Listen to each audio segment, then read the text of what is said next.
Thank everybody for being here. And we do have a quorum, and we'll go around the room and let our guests introduce themselves. Max, if it's okay, we'll start with you. Sure. Max Braswell with the Arkansas Forestry Association. See everybody's support. Michael Morgan, Aviation Manager.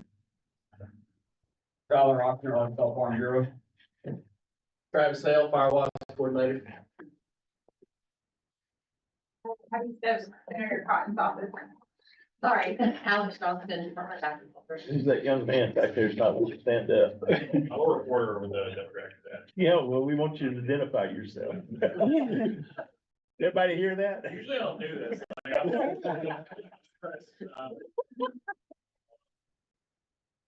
Welcome. We're glad you're here. Secretary Ward, Sir, West Ward. I'm glad you're back in country. I'm Sherry Slifer with the Department of Agriculture. I'm Lisa Parks, I'm Robert Parks' wife. And I'm a guest today. Welcome. We're glad you're here. Aiden Massey with the Department of Agriculture. Thank you everyone for being here, and got a full agenda today, so we'll get started. First order of business is the minutes from our meeting on October the 11th. They were emailed to you, they're in your packet. Entertain a motion for their approval. I so move. Second. Any corrections or discussion about the minutes? All in favor, please say aye. Aye. Any opposed? Any motion passes. Okay, so the next order of business is resolution to recognizing two of our outgoing members, Dr. Parks and Steve Anthony. Steve's not here today, but I'm gonna read these resolutions, get us to approve them. We're gonna present Dr. Parks with his. And then, Kyle will get with Steve whenever Steve's back in country and get him his, but, Dr. Parks' resolution reads as follows: a resolution recognizing Dr. Robert Parks for his more than 25 years of service as a commissioner on the Arkansas Forestry Commission. Whereas Dr. Parks served the Arkansas Forestry Commission for more than 25 years, he was appointed to the commission in 1998, finishing his remaining term by Commissioner Buddy Bean. Whereas Dr. Parks previously served as chairman of the Arkansas Forestry Commission. Whereas Dr. Parks was named the Arkansas Tree Farmer of the Year in 1991. He was named Southeastern Tree Farmer of the Year in 1992. He's been a true steward of his land and an excellent example for all other Arkansas landowners to follow. Now therefore be it resolved in unanimous accord by the members of the Arkansas Forestry Commission assembled in Little Rock, January 24th, 2025, that in appreciation for his service, Dr. Parks is recognized for his efficiency, devotion, dependability, and untiring service to the state of Arkansas and for his role in serving and developing Arkansas's forest. Adopted this the 24th day of January 2025. I would submit that and ask for a motion for approval. I so move. Second. All right. All in favor, please say aye. Aye. It's unanimous. I just have to thank y'all for having me and asking me to come today. I really appreciate this. Well, you gotta come up and let us, Kyle and I present this to you, Kyle. Dr. Parks, we appreciate it. That's a long time of service. Thank you. Aiden, get a picture. Ready? 3, 2, 1. It was good, right? That's good. I love that. I just want to in my life, being here for so long, and thank you so much for having me. It's really meant a lot. I have to say, Mary Clapp, we got together, we worked together back in '91, and she helped me so much with everything. She's going to be a huge asset for this commission. And again, thank you so much. It's been a real pleasure, and I made a lot of friends, and I hope to see you all again, probably at the AFA commission meeting. Hope you guys can stay for lunch today. Well, we need to get on. Okay. So thank you so much. You're very welcome. Thank you, sir. Thank you. Appreciate you. Okay, so that we can get Steve his whenever Steve's available, let me present that resolution. A resolution recognizing Mr. Stephen Anthony for his 5-year service as a commissioner of the Arkansas Forestry Commission. He served as Arkansas Forestry Commission for 5 years. In 1983, he graduated from Washington and Lee with a degree in business administration. He received his law degree from the University of Arkansas School of Law in Fayetteville and is currently licensed to practice in the state of Arkansas. Whereas Mr. Anthony previously served the Arkansas Forestry Commission for 9 years, appointed by Governor Mike Huckabee. Mr. Anthony previously served as chairman of the Arkansas Forestry Commission and president of the Arkansas Forestry Association and president of the Southern Forest Products Association. Whereas in 2019, Governor Asa Hutchinson appointed Mr. Anthony to finish the remaining term of then former Commissioner Sam Sneed. Whereas Mr. Anthony currently serves on the board of directors of both the Bank of Bearden and the Arkansas Forestry Association. Now therefore be it resolved in unanimous accord by the members of the Arkansas Forestry Commission assembled in Little Rock on January 24, 2025, that in appreciation for his service, Mr. Anthony is recognized for his efficiency, devotion, dependability, and untiring service to the state of Arkansas and for his role in conserving and developing Arkansas's forest. Adopted this the 24th day of January 2025. So can I get a motion? So moved. All in favor, please say aye. Aye. Thank you. So you'll get that. I'll Steve. get that. Thank y'all very much. And didn't take Dr. Parker long to get out of here.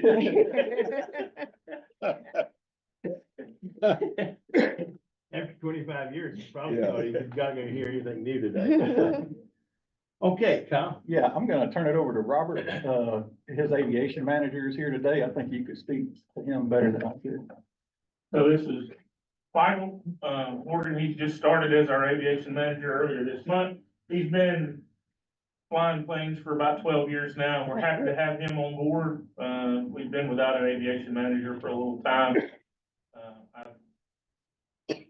I can tell he's got a lot of big ideas, and the hardest thing we're gonna have is keeping him reined in on all his big ideas. I'd rather him have big ideas than no ideas. There you go.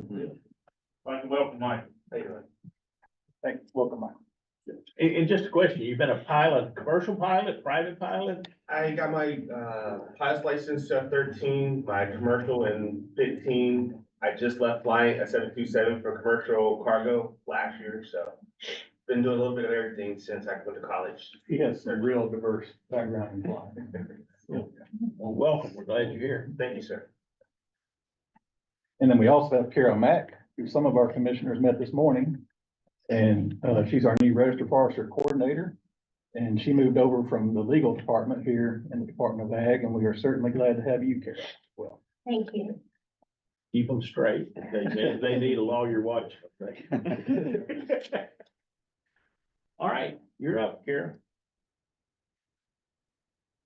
I'm Oh. sorry. You didn't know you were Yeah. gonna have to do anything. No, we have 2 applications that. Carol, you can actually just turn it over to Dave if you want to. Oh. Okay. I was fine with her going on. That's okay. It's got your That's name okay. by the Yeah, item. so- Usually she'll be start and she turns it over to the chair. Okay. Yeah. I'll turn it over. She's to- much more qualified than I am, but that's okay. However you guys want to do it. But, as Kara started to say, we had, 2, new applications to be registered foresters. One is a application of reciprocity, Charles Treadwell, and the other was an exam, Mason, Gill. Yeah. Thank you. I don't speak Cajun, so I had trouble. And the committee, Registered Forester Committee, did move that these would be approved, so we would bring those to the commission to approve those 2 applications, right? Take that as a form of a motion. Yes, Can I sir. get a second? Second. Any questions? All in favor, please say aye. Any opposed? And we have 2 other items, Ray. We have a few members on the Registered Forester Committee that are not commissioners. And our meetings are not very long typically, so we would like to do some virtual meetings, so those people don't have to travel here for a 20 meeting. And so we would like to do 3 virtual meetings a year and 1 in-house meeting with the commission's approval. unless there is a hearing. Yes. Potential. If there's a hearing, that would have to be live. Is there any state rules or guidance as far as commissions or boards and how many virtual meetings? I'm just asking, I don't know. Sherry? Any virtual guidance? Is there a limit on the number of virtual? Limiting the amount of virtual meetings or how many you have to attend in person or? I don't believe so, but I can double check that for Especially, you. You don't check that? Okay, Because it's a subcommittee, it's not the. okay. There's a lot of discussion going about that, especially in the city of Little Rock right now, and I don't know where else, because everybody wants to be virtual rather than in person. But I don't see a reason why not. Could I make a motion pending, you know, the review that we would go to virtual meetings when possible with, you know, a couple or one or more in-house meetings, and especially we would do in-house meetings if we had a hearing. The other thing it allows to do is to have that meeting in between these meetings, so that we're bringing minutes to sign and that kind of. Make that a form of a motion. Yes, that was a motion. Okay, can I get a second? A second. Second. All in favor, please say aye. Aye. Any opposed? And Ray, and the last item we had, the registered forester training. Typically, we do two of those a year. We do one at Ferndale and then one at Hope. The Ferndale meeting is on May the 6th. And in the past, the SAF and the Ag Department of Agriculture has co-sponsored that meeting. And I think He Secretary had to Ward, step out. okay, I think Secretary Ward has agreed to be a co-sponsor of that meeting. And we would just ask the commission to approve that co-sponsorship with the SAF. I don't think it really needs a vote. What, Okay, so we're just advising you, I guess. yeah, it's the department. Right. Yeah, with the commission's not doing anything other than being made aware of. Right. Right, okay. But it's a good partnership, and it's one that links us back to when there used to be a. Yeah, but are we sponsor, is the commission The Department of sponsoring? Ag will be the co-sponsor. That's, okay, so it's really Wes's decision. And we're glad he's supporting. Absolutely. Yes, thank you, Ray. I didn't say that right. Thank you for clearing that up.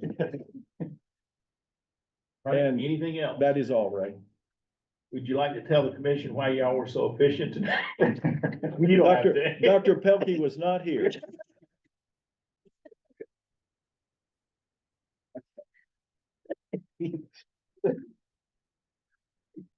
And we only had two applicants.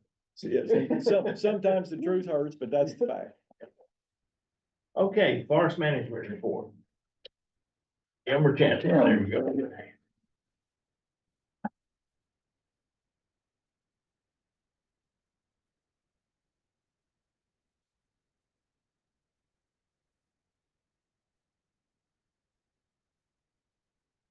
Good morning.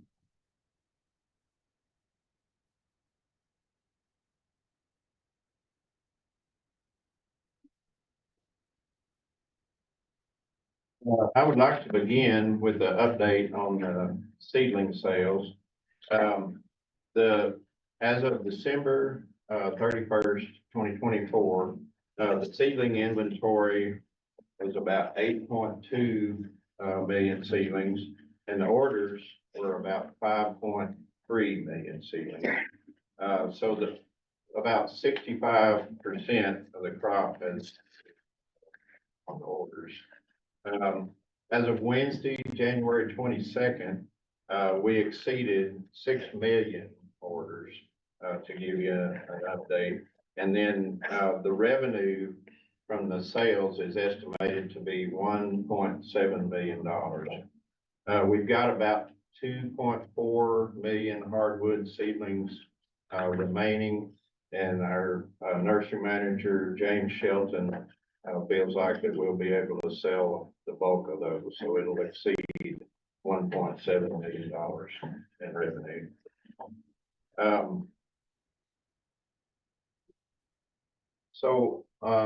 The Department of Agriculture would like to propose a seedling price adjustment for the coming 2025, 26 seedling crop.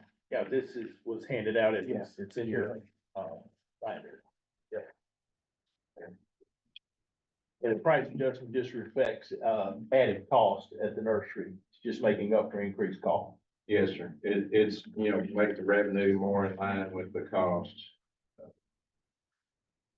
And the price adjustment is 1 cent per seedling for pine and 4 cents per seedling for hardwood. The percentage adjusted depends on the number of seedlings, you know, in a bag, and then, you know, maybe the genetic gain along with that, because it costs more. There's a proposed discount for bulk orders, for 500,000 seedlings and above. It's $2 per thousand for pine and 1.5 cents per seedling for hardwood. For orders over 1 million seedlings, it's $4 per thousand for pine and 3 cents per seedling for hardwoods. The prices that we were showing here are equal to or below other nurseries in the region. Mr. Chairman, the price adjustment is submitted to the. One question, do we make any differences where they install? Based on the amount that they. So I'd entertain a motion for approval. Before we go to a motion, I got a question. Is there any of these species that are seed cost a lot more? I mean, there's two components. One's buying the seed, and the other one's the production cost. Is there any of these seeds that are cost a lot more or a lot less? Because I mean, look at the hardwood, all is the same per thousand for all of those. Is there some species that should be more or should be some that less? I know what you're getting at, and some of the oaks can cost more than others and that kind of thing. Some of the heavier seeded species can be, more than the light seeded species or vice versa. But what I would really like to do is have an average price on there, because if we get into setting different prices for different species, it just makes our bookkeeping that much more difficult. So if we could average it out, that's really easier to us on the accounting side. Any other questions? Can I get a motion for approval? I'll make a motion for approval. First by John, can I get a second? Second. Second by Caroline. All in favor, please say aye. Aye.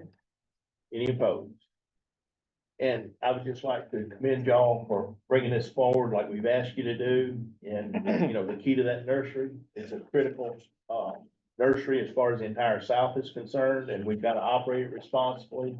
And we've got to make sure that our prices reflect the cost and we're competitive. So thank you very much. Appreciate it. Go ahead, dear. So on December the 20th, the Arkansas Natural Heritage Commission purchased 766 acres in Madison County. And this is the White River Headwaters Preserve Project, Forest Legacy Project. And the purchase price was $1,433,315. Forest Legacy paid 75% of the cost, and the Conservation Fund and Northwest Arkansas Land Trust paid the remaining balance on this property. This is an important step forward to protect water quality along the White River and downstream in Beaver Lake. And as you know, Beaver Lake is where Northwest Arkansas residents get their drinking water. Don't recommend closing in December. It gets kind of tough. Nobody's around. All right. Since our last meeting, the Forestry Division purchased 2 tracts, SDC 3 and SLC 4, and that was a total of 32.22 acres. SDC 3, you see it in the bottom right there in red. It fills a gap between Forestry Division ownership and then SLC 4 is adjacent to a tract we purchased previously, that SDC 2. And so it expands out what we already had. So the forestry division is currently in the process of putting boundary lines around, these tracts, because we come into an agreement, to make it a WMA. And the two large tracts, this one and this one, are the ones that we're working on right now to put boundary lines around.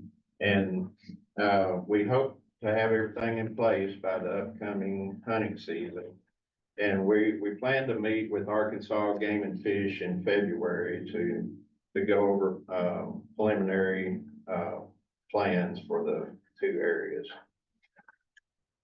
And when you say putting boundary, you're painting lines around the track, is that what you're doing? Yes, sir. And the sign, Oh, right, and signs. no trespass, Yeah. cookie mason.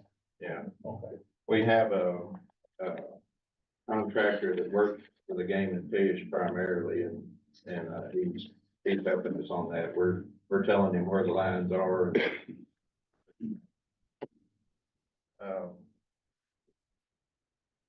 As the forest inventory analysis crew completed all 805 plots, for 2024.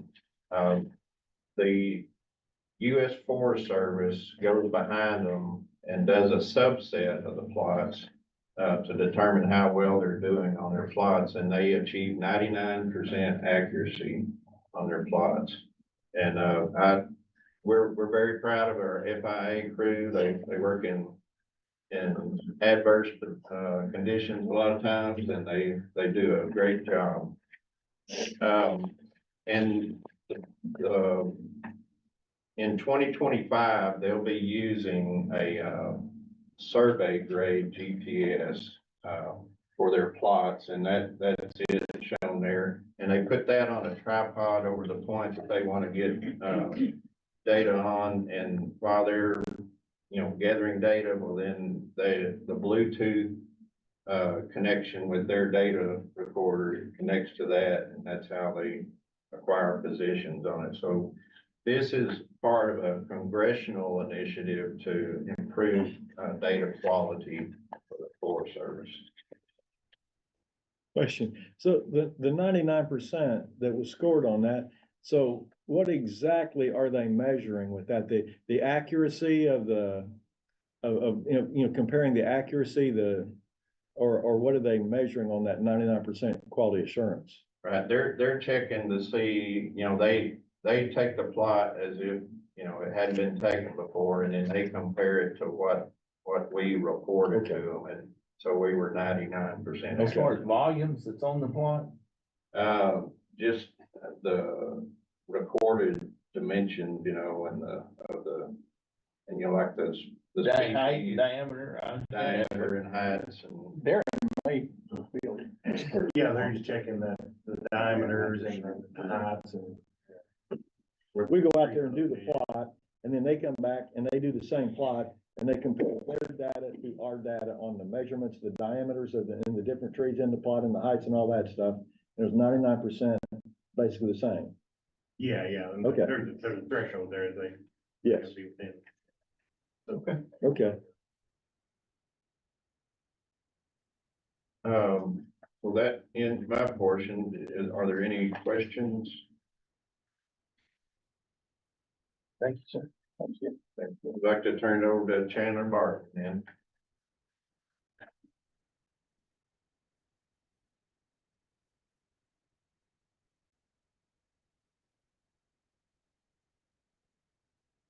Good morning. Morning. I'll be updating you on our activity, looking at pine health in southeastern Arkansas. Continue to report on what we found there. The rationale behind that is the area has experienced several issues that have negatively affected the growth of pine trees there. And throughout the 2024 calendar year, we specifically looked at the presence of disease and chemical residue on these trees in that region. Very much so. Brown spot needle blight, which is a relatively, new disease to loblolly, remains the most substantial issue in that region. It's quite clear, throughout the calendar year. And its cycle tends to cause these trees to turn brown in the winter through springtime. And those are the infected needles from last year. And, those infected needles will fall from the tree over the course of the calendar year. So these pictures illustrate that, where we surveyed using this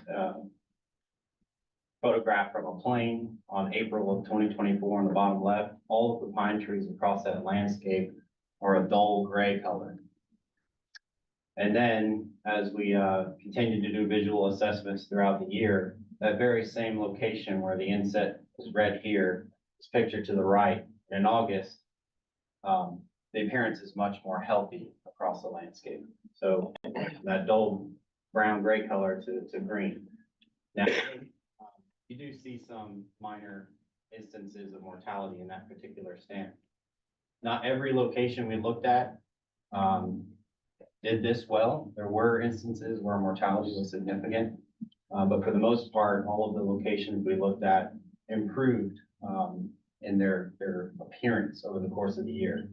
But it should be said that disease and other factors are injuring these trees, so growth rates could be affected. We don't have a clear understanding of how damaging this stuff is to trees over the course of time. Does the brown spot continue on those trees, or is it a 1-year cycle or a 5-year cycle or anything Excellent. like that? Yeah, so the question was, does the disease continue on those trees? Yes. So I would say, even though this appearance from afar on the bottom right is mostly green, there can be found infection on those new needles. It hasn't looked as brown yet. If I were to revisit this site, I may see something different right now. I'm getting there. So in the back of your binders on the inside cover, I printed out a report that we finalized this week. Titled Report on Pine Health in Southeastern Arkansas for 2024.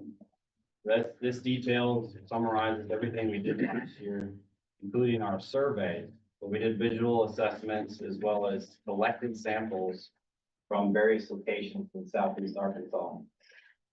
So we visited 23 locations over the course of the year. 57 total samples were collected over that time frame. And for the earliest samples, we sent samples to the U.S. Forest Service Pineville Forest Health Protection Lab to confirm presence of brown spot needle blight. We also took samples from the same trees and sent them to the Mississippi State Chemical Laboratory for chemical residue testing. I just want to detail some of those results. I'm going to show you two tables. One represents early season collections in the spring, and the second table will be late season collections around September. So these early collections, I'll start with brown spot needle blight at the bottom. Nearly half of the samples are confirmed through genetic testing to have brown spot needle blight. Not unexpected. We anticipated to find it, as you can see visually on the sample that it is disease. The samples that were sent to the Mississippi State Lab, the analysis was to detect one of two chemicals, paraquat and dicamba. So for all of the samples that were sent in early of 2024, about 46% of them had a detection of paraquat on them.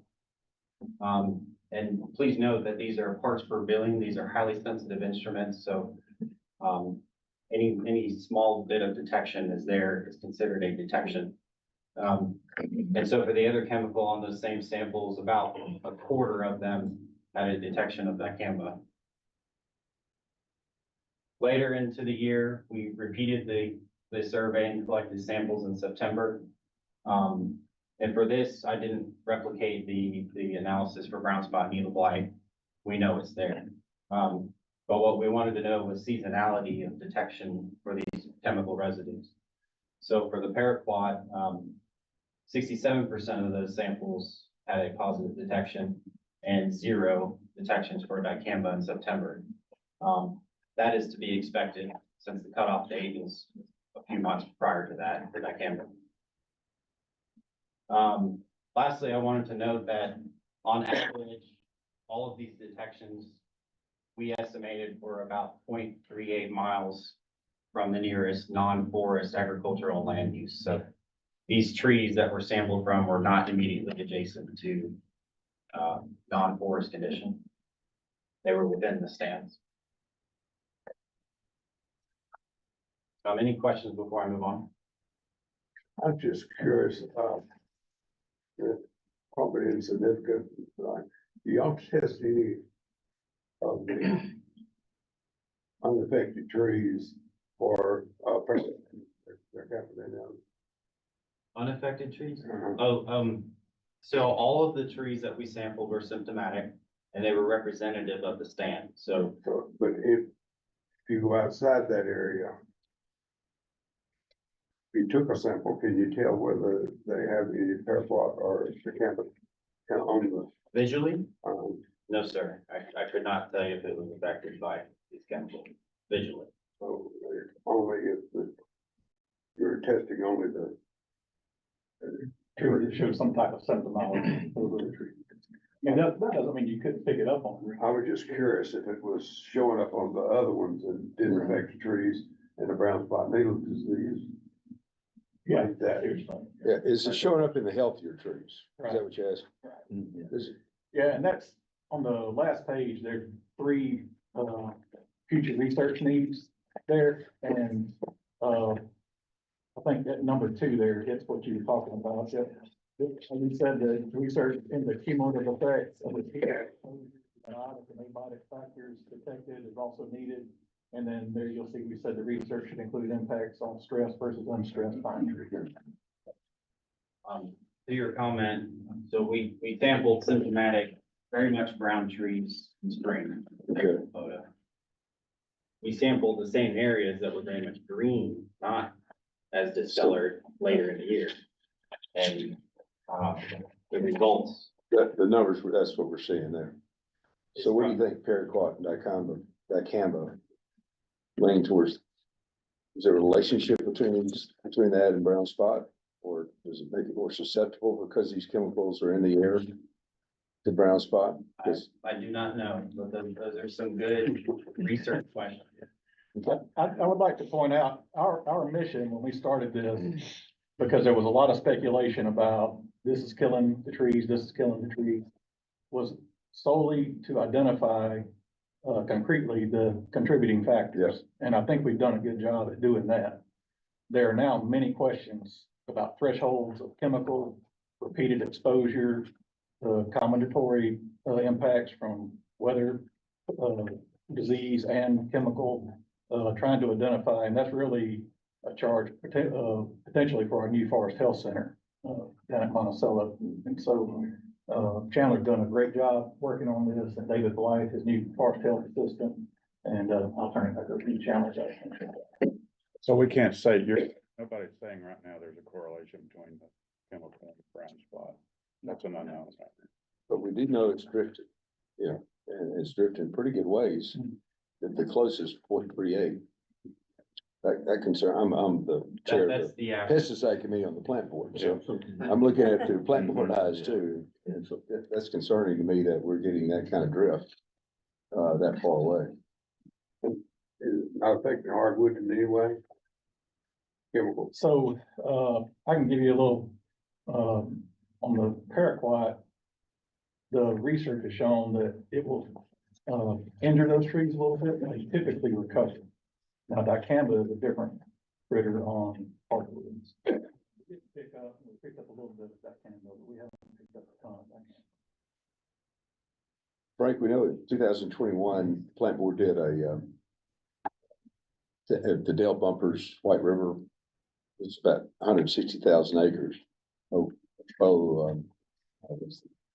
Refuge management, in Bow College, asked the plant board to come do a review, and there was dicamba damage or symptoms all the way through that 160,000 acres. Assuming we're coming from, Mississippi County, Eastern, Lee County, Phillips County, those mainly in Phillips, I guess. But it's symptom, what's the damage? Nobody knows. Yeah. But it's not supposed to be in the trees. It's supposed to be where it's put. And that's the problem with dicamba. You cannot, it gets up and goes where it wants to. And I'm not familiar.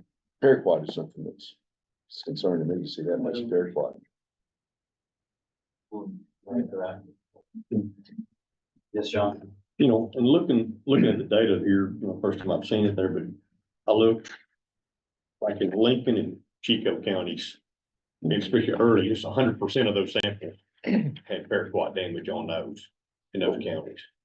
Detection. Or detected, that it was confirmed there. And, some of the sites had non-detection brown spot, on those. So that would lead you to believe that paraquat is a contributing factor in those areas where brown spots not detected. Yeah. You look at the later one, Chico County still had 100% detected in the fall. In spring and the fall. And so that's some repeated areas, that we might need, but Lincoln County is not quite as bad. But, Chico County got it spring and fall, the same sites. And it's been several years down there. Yeah, that's one of the research needs is the cumulative effects of all of these things over time, because, I think a lot of times trees can handle one episode of anything, but it's the repeated exposure to something. And there's, in the values of that detection, the points parts per billion, there's not any statistics on that report where a greater concentration is one place or another. We just are confirming that detection. And I guess some of with the parts per billion, my understanding is paraquat correctly, it degrades pretty quick, especially in heat and moisture conditions. Yeah, sunlight. So it's one of those, it could deteriorate, in 30 days, you can deteriorate a lot, or even quicker, on that. But question, we don't know how much damage it does that first 30 days. It's doing something. But I know you go look at Chico County, they're complete stands. There is. Complete stands that are dead. There is almost no research, across Southern universities on thresholds for paraquat. Real. And there's a real need there for that.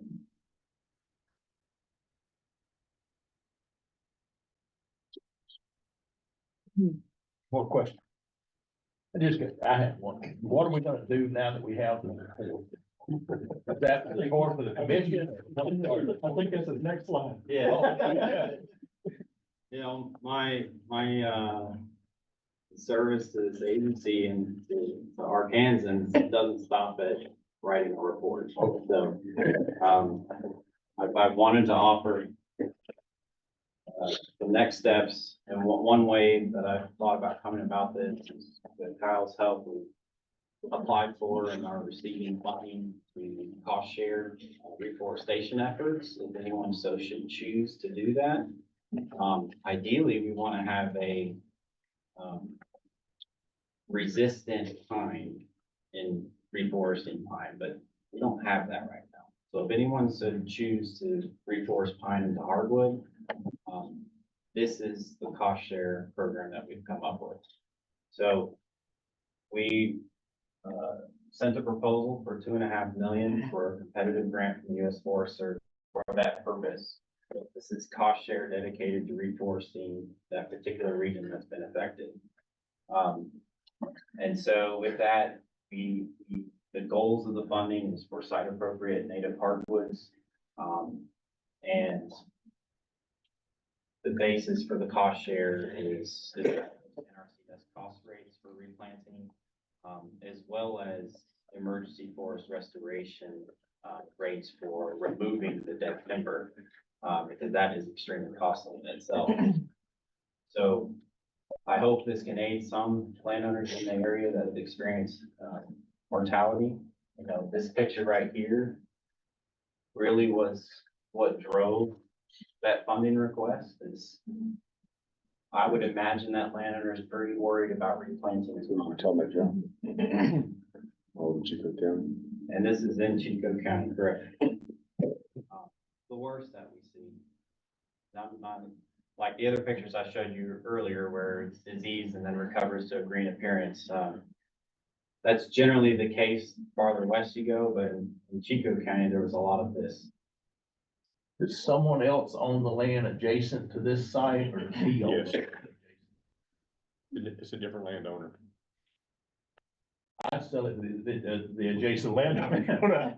One of the things to point out here is, you can see there's gonna be quite a bit of cost with site prep and trying to get these where you can replant them into something else.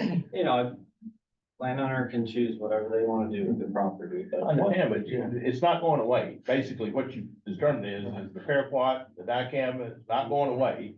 So you can kill the pine that you plant, or you can plant hardwood and not kill it. That's right? or go to non-forest condition and do something else, but I prefer not to see. it. Yeah, we wanna make I sure. understand, but it's forest for a reason. It's generally not good row crop. Yes. Okay, so. One of the things I like about the program is if somebody has, a stand where there are some desirable species on the site, they don't have to just start over, they can go in and do a supplemental planting. So there's gonna be a good variation there on how you can go about reestablishing a new stand in those areas. Anyway, Chandler. So has this been approved, this grant now? This has been awarded by the Forest Service. Our next step is, to work for state allocation so that we can start the program. Appropriately.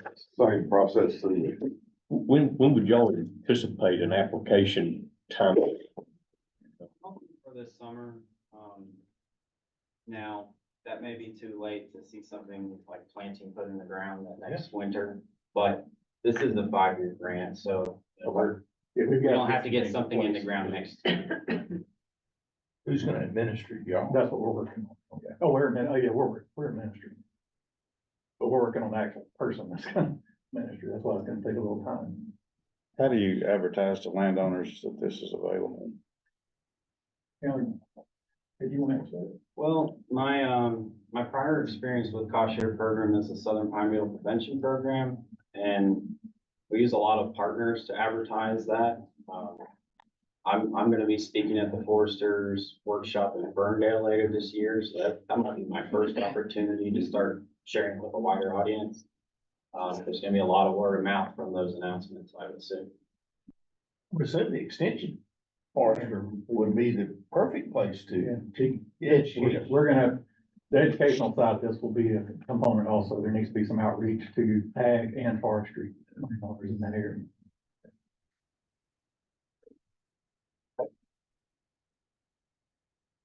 My last slide, I just wanted to highlight the great efforts of our urban community forestry team. We've sub-awarded the greatest sum of money we've ever had in the program, through U.S. Forest Service grants. So, all of these grants do not require a match. We are, excuse me, not all of them, but all of the items on the left do not require a match. So most of the funding, is really gonna help these communities establish urban canopy, give people greater access to outdoor recreation. For example, the award to the city of Rogers is going to help replant trees that were lost to the tornadoes last year. We really are expecting great things out of this funding, and we've got a good solid team in place that can help these communities get it done.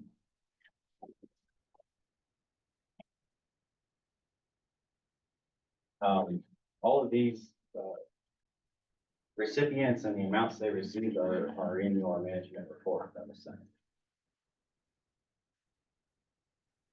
That's it for me.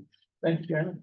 I'd like to compliment the Forest Commission, but especially Chandler too, for the work that he's got to get this information. So that has to be a difficult position to be in, and not knowing the answers and get questions about them all the time.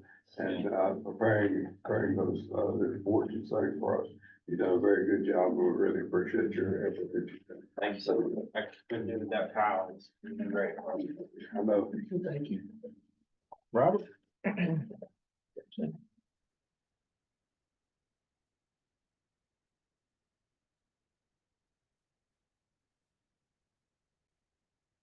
Morning, so I'm Robert Murphy, Emergency Services.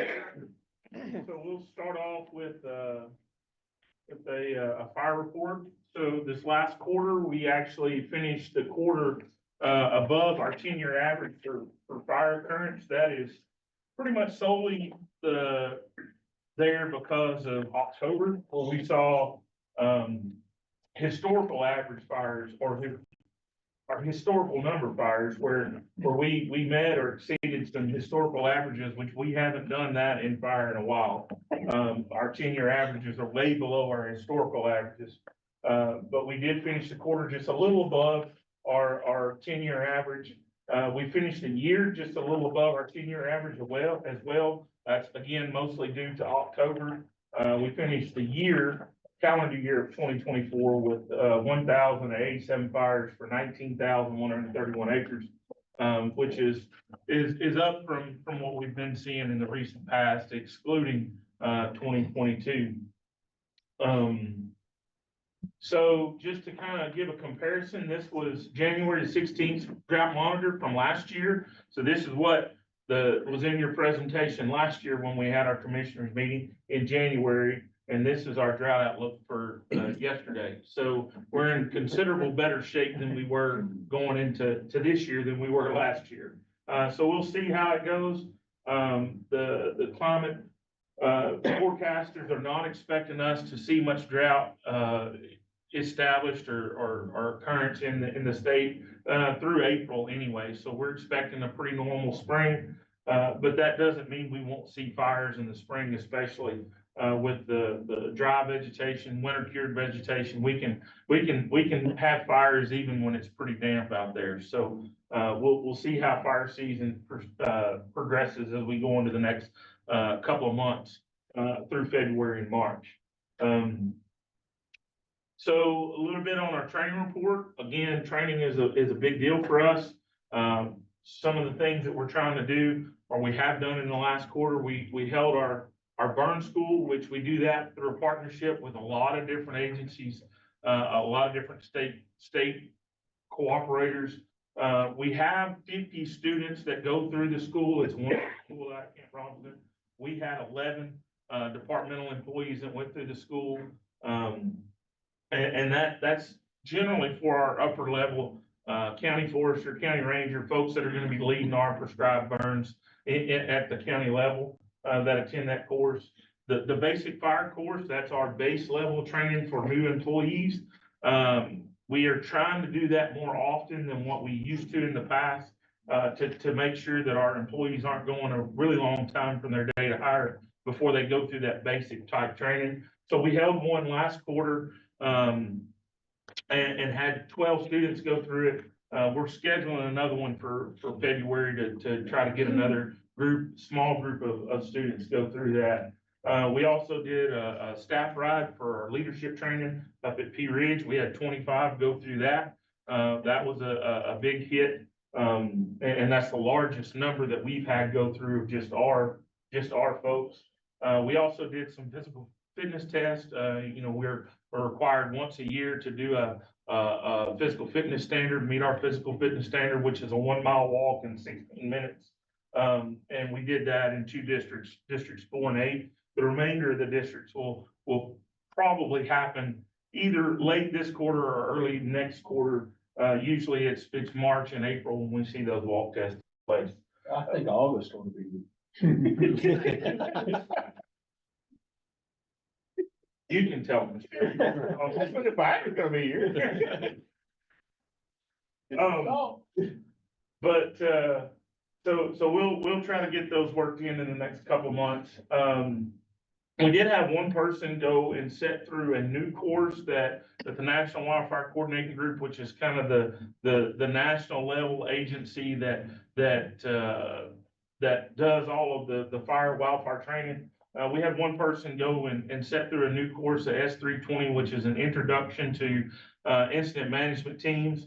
It's a new course. It's only the second time they had put it on. But it's a really good course from what we're gathering. And we hope to see more of our people go through that training and try to get more people interested in doing incident management and being part of those incident management teams. So if something were to happen like what happened in Louisiana next year or last year in Arkansas, then we're better prepared to handle those kind of situations ourselves without calling in outside agencies. We also had our person that is in charge of our 8-hour wildland training, the training that all volunteer fire department, all firefighters in the state have to do in order to receive their certification in Arkansas. That person retired, and we promoted someone that's been helping him with that job, Regina Gregory, who she's up in Sebastian County, and she's been with us about 15 years. She's been helping him for about 4 years. So she's taken over. We get rave reviews from all the volunteer fire departments that she gives presentations at. Everybody loves to have her come and speak and put that class on. So looking forward to that program continuing and being a big part of what we do here, training our partners in volunteer fire department. The qualified prescribed burner program, reported last time that we had actually started putting those courses on. We had a lot of participation in those courses over the last quarter. A year to date, or at the end of last year, we had qualified just over 400 prescribed burners in the state. And those classes continue to be put on in cooperation with Arkansas Game and Fish Commission. We continue to put them on. They continue to fill up. And I think we've had at least 3 so far this month that have all had about 20 to 25 people in it. So that number is we expect that number to be much larger by the end of this calendar year. Equipment report. Before we go to. Yes, sir. Okay, so when we talk about firefighting, we're generally talking about firefighting in the woods with Yes, sir. bulldozers, trees, things like that. That is correct. Okay, with all that's going on in California, if we had an urban situation here in Arkansas, where does our responsibility start, stop, or how do we, what do you do? Well, Us as a commission, or, I understand what we're doing in the woods. yeah. Okay, and I understand what we're doing in rural areas, but an urban area, what would be our charge there? So legislatively, we have jurisdiction over all wildland fire. Now, when it goes into an urban area, say an incorporated city limits, Right. there's a question as to whether or not that is still wildland fire then. But be that as it may, we would do whatever we had to do to participate and be a partner and help manage anything that we needed to manage to help that city, town, especially if it's a wildland fire like what happened in Los Angeles, where a wildland fire ran into a city. We would be there to support and do whatever we had to do. And So we'd fight it to the city limits, and then we'd work with the people inside the city limits any way we could. Yes, sir. That's what we would do. Yes, sir. Okay, but would we still be in incident command in the city limits? So normally what we would do then is we would do what's called a unified command, where we would have our people and the city's people would be in one tent making joint decisions and working as a team to try to get the fire. Do y'all ever have any collaboration meetings with those entities? We have started doing some of that recently. We probably need to have more. I would suggest that with what we see happening, so you're not arguing the day the fire's there on who's in charge or how we're working together. So- And that can Yeah, happen. so we have plans to try to start reaching out more to our fire departments and have discussions with them about a lot of different issues. So we recently kind of re-upped our work with the Association of Fire Chiefs, the Arkansas Association of Fire Chiefs, to work with requests from out of state. So in developing relationships, we're gonna start developing those relationships more to talk and work on things like what's going on in California to help us have those relationships established before something like that. And kind of the rules of engagement, Right. okay? And would you try to keep us updated on how you're coming along with that? Yes, sir. Okay, because I can see it being a real hot mess when you're sitting there arguing about whose fire it is. Yeah, Right. yeah, that's not what we want to get That's at. exactly Ray, right. to your point, I think things we have that might be somewhat similar would be like Hot Springs Village, Cooper Communities, Fairfield Bay, Bella Vista, where we have people living in the woods, kind of like they do out there. Somewhat, where you have big wooded areas, but people live in there, that we might get some overlap. It becomes real fuzzy real quick. Yes. I mean, when several years ago in Young County, it was headed to the city of Ola.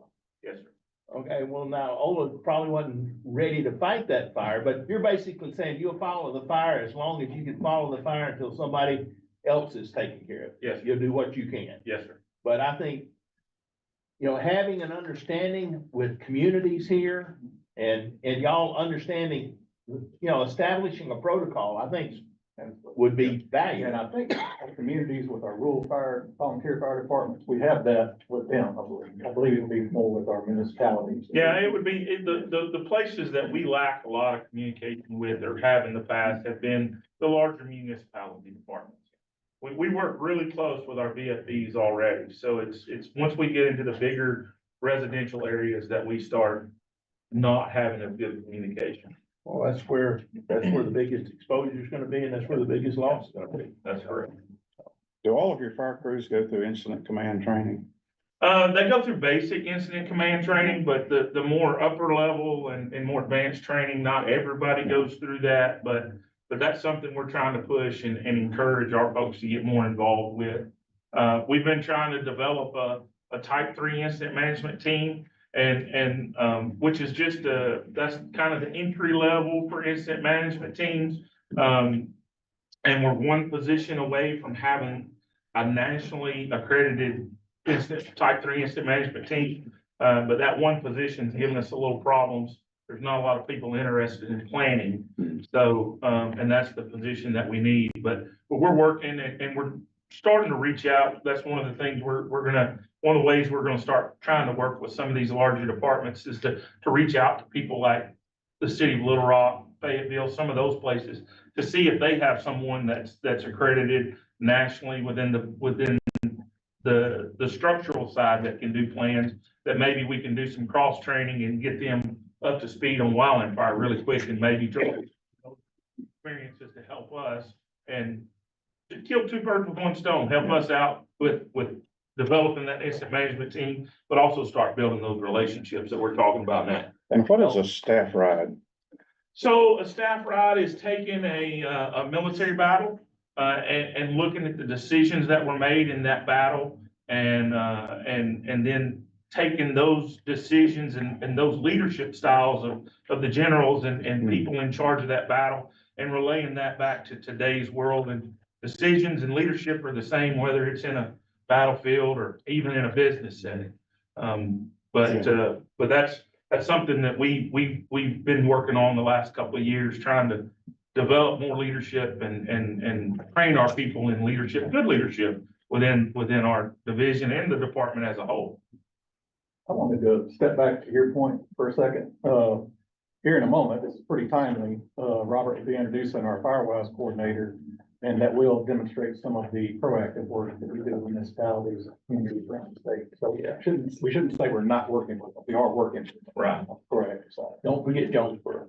No, sir. Yeah. Yeah, You see how Cross Ridge is a spot that could go I up. mean, we don't think what we see happening out there, it can happen right here. Yes. In the wrong conditions and the wrong people doing the wrong things. Well, And I can see people sitting there arguing about whose job it is. it happened not too long ago in Tennessee with what happened. Yeah, in Gatlinburg. Yeah. just a few years ago. That's right. So Yeah. I think it's better to be proactive. And we've had some meetings with some of the energy companies here as well, talking about how they can be more proactive on fire starts and things like that as well. So, So let's go on to the equipment report now. So we're working on getting orders put in. We've got 6 pickups that we're trying to get ordered. We've got 2 plow trucks that we're gonna be, or 2 dozers rather, that we're gonna be ordering. We are gonna be ordering Cat this year versus we've been ordering John Deere for several years now, but Cat has a contract with the state and John Deere doesn't, so it makes the process much easier to order Cats. So we're gonna order some Cats and see how they work for us, and we'll try them out with these 2 and see how we like them. before we start buying, more in the coming years. But, and we've also gonna order, 6 transport trucks and see what we can get done there. But all those ordering processes they're in the process of being done. The trucks, we have to actually send over to DFNA and have them bid off. So we've got that. I think, fiscal is pretty close to, if they haven't already submitted those for bid, they're really close to doing that. But we're waiting on a couple of things with appropriations, moving a little bit of appropriations around to do to order the trucks and the dozers. But we're hoping by 1st of February, we can have that done and try to get those orders, put in for those. So here's our revolving loan.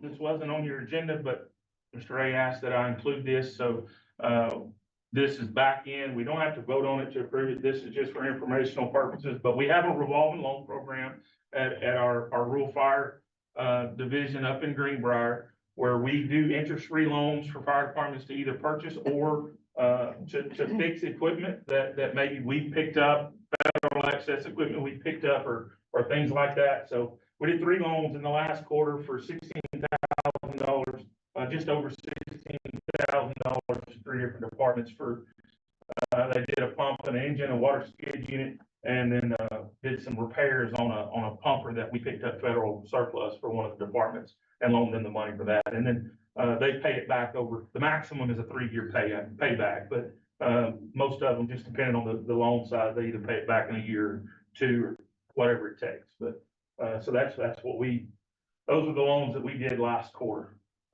The surplus equipment, are we finding much or is it kind of slowed down or not available? So it depends really on the type of equipment that we're looking for and the program that it's under. So there's 2 programs that we can find equipment under. There's the Federal Excess Property Program and the Firefighter Property Program.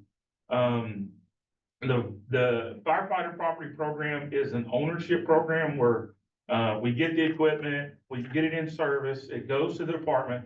Once the department has the equipment in service for a year, then the title transfers from the federal government to them. Or if it's a piece of equipment that we acquire, and we have acquired equipment through that program before, the title transfers from the federal government to us. Everybody likes that program because once that year's over, we don't have to inventory it anymore. It's theirs. They can do with it as they please. Once they're done with it, they can sell it.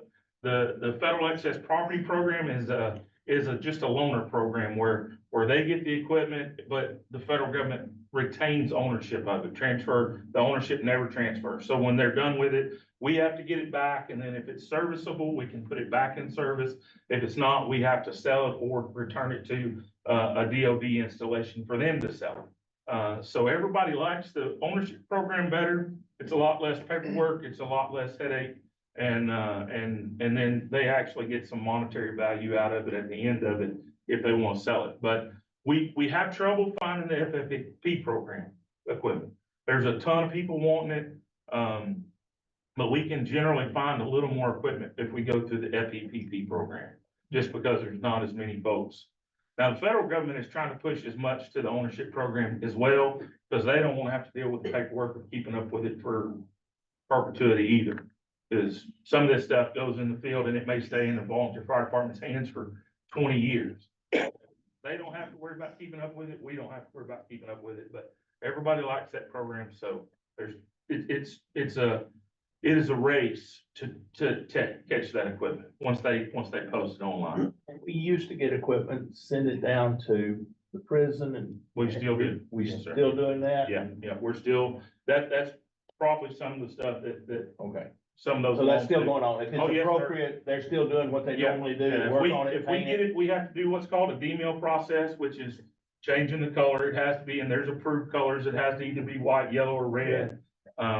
So yeah, we get the equipment and the fire department can either do it themselves or they can pay us to do it. And we only charge it's just a cost recovery. We're not making money at it, but yeah, we'll send it to the prison, let them do the body work and the paint, and then ship it back out to the fire department once it's ready to go.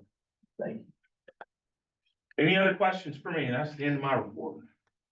Questions for Robert? Thank you for all you do. Sir. I think Travis is gonna do a program report for fireworks.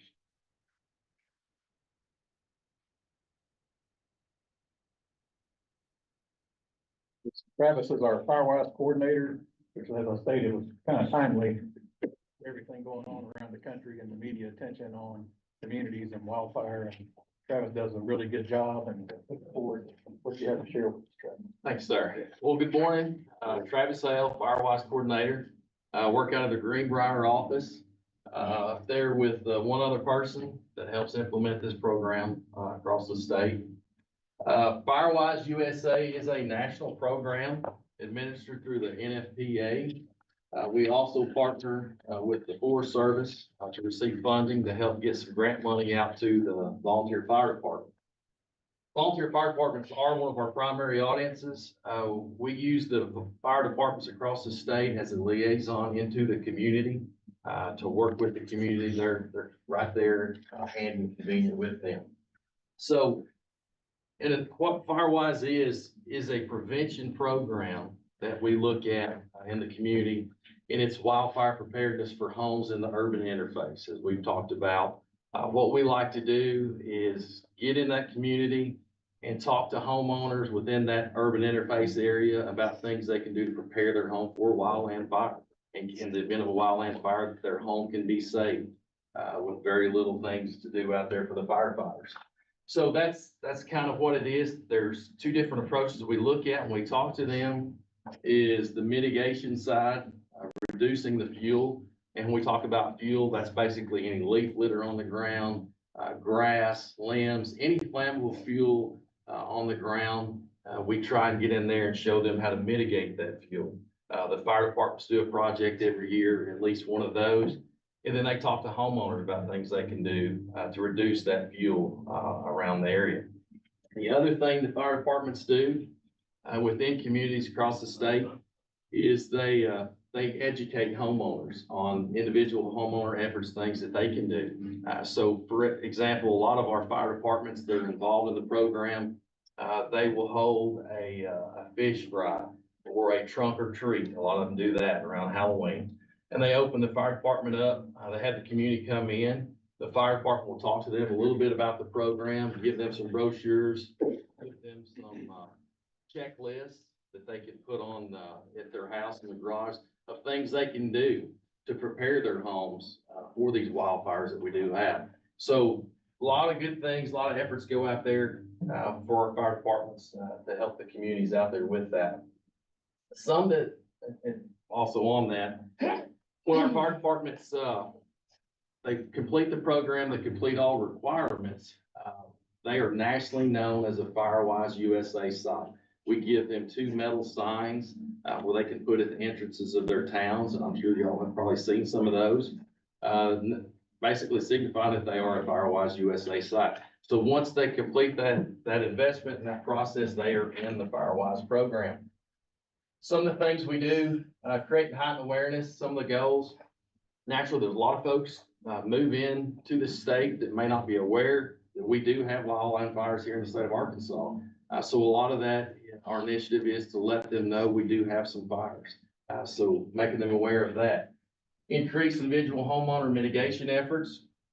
Naturally, we would like to see all homeowners in the urban interface do some type of mitigation work.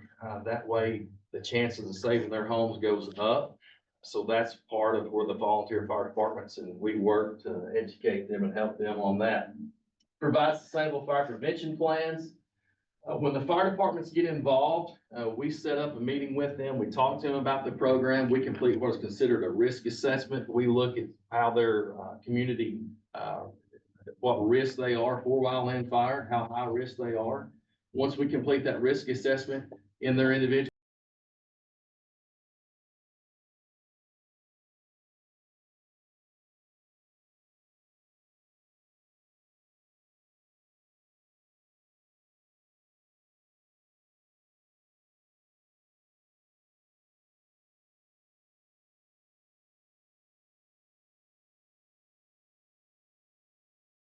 those community safety. System continual fire mitigation projects. So one of the good things of partnering with Forest Service, We write a grant every year. We receive funding, to do mitigation and education projects. And then we can give that, funding to those fire departments who become an active Firewise community to complete all those mitigation projects. So all that funding helps to do all of those statewide. And then continued leadership, we work with our fire departments throughout the year and when they renew to make sure that everything is updated on their plans and that they are receiving that grant money and getting those projects completed. So when our fire departments are involved in our program, they renew every year, and starting in October usually takes us to the end of the year to get them all in. So it goes by the calendar year. But this last quarter, starting in October, we started doing our renewals, and we basically awarded about $43,000 worth of grant funding out to our fire departments that are involved in our communities for those projects. Statewide, they completed 224 projects across the state, about a little over 44,000 cubic yards of fuel. As I mentioned, that fuel we're talking about is leaf litter, if they're mowing grass around their yard, limbs, anything like that. The NFPA has set it up where they can basically check off if they remove a dump truck full, a dumpster full. They're trying to make it easier for our fire departments, communities to know how much fuel we are removing.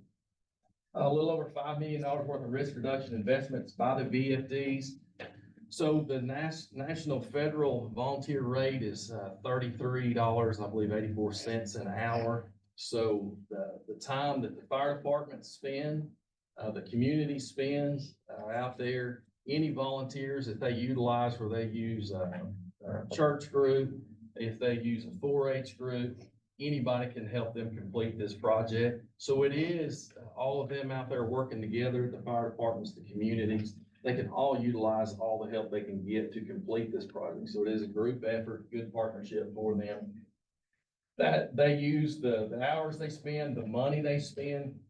If a homeowner community, they put on a new metal roof over old asphalt shingles, that just makes their home safer from wildland fire. So if it costs $10,000 to put that roof on, the fire department, the community can use that investment towards their Firewise investment. So all of that stuff helps out.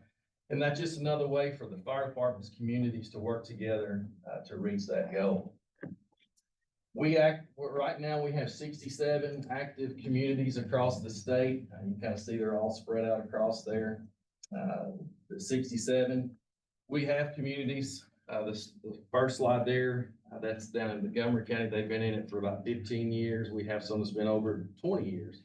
So a lot of good communities that's done a lot of good work out there across the state. So that's pretty well, that's what I have. Any questions for any of y'all? Are you getting any questions from insurance companies regarding house insurance? We have questions come up from folks if this is going to help them with insurance. We have not got anything from insurance companies yet. With everything that's going on and with insurance companies getting out of the housing insurance markets, just be aware, I wouldn't be a bit surprised if they don't want inspections done at some point. Now, I'm not recommending we get that business. I'm just telling you that that's how sensitive it is. And if you look at house insurance rate, both hurricanes and fires, I mean, it's gonna affect all of us. Sure. And it's gonna affect rural areas. Yeah. Is there any connection to the ISO ratings for? This does give them a little bit of help on their ISO ratings. I think it's like 5.5 points. It's got to get more points to go down on the ISO, so it does help with that. And that's kind of how we try and promote it when we go out and talk to communities to get into it. So it does help on ISO, and it helps if the fire departments apply for any other federal grant. There's usually a question on there that's asked, are you a serving and active Firewise community? So that helps them get other funding too. So Good work. thank you, sir. Thank you. Appreciate it. All right. How you doing? Good.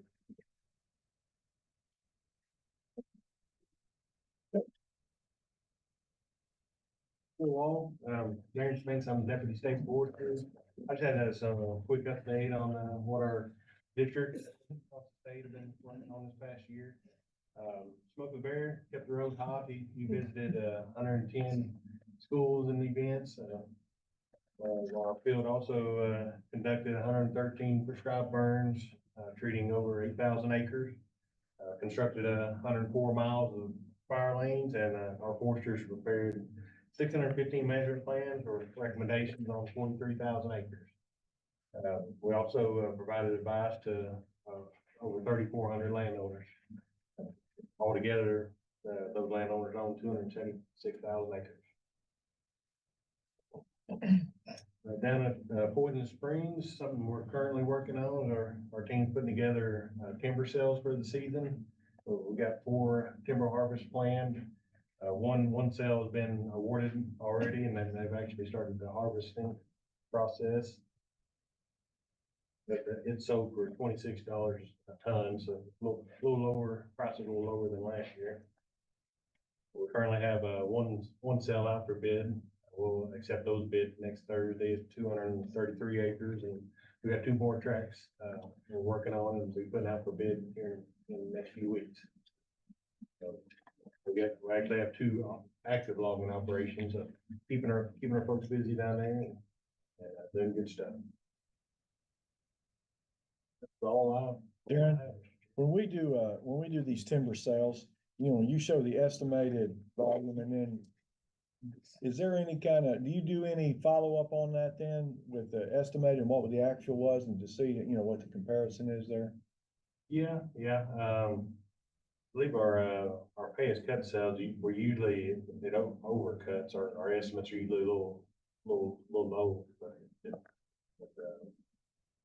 pretty consistent, so something we can always count on. The fire lanes that you put in, where did you put those? Those were, for private landowners just all across the state. It could have been under cost share programs, that's a service that we do for a fee, $85 an hour for those.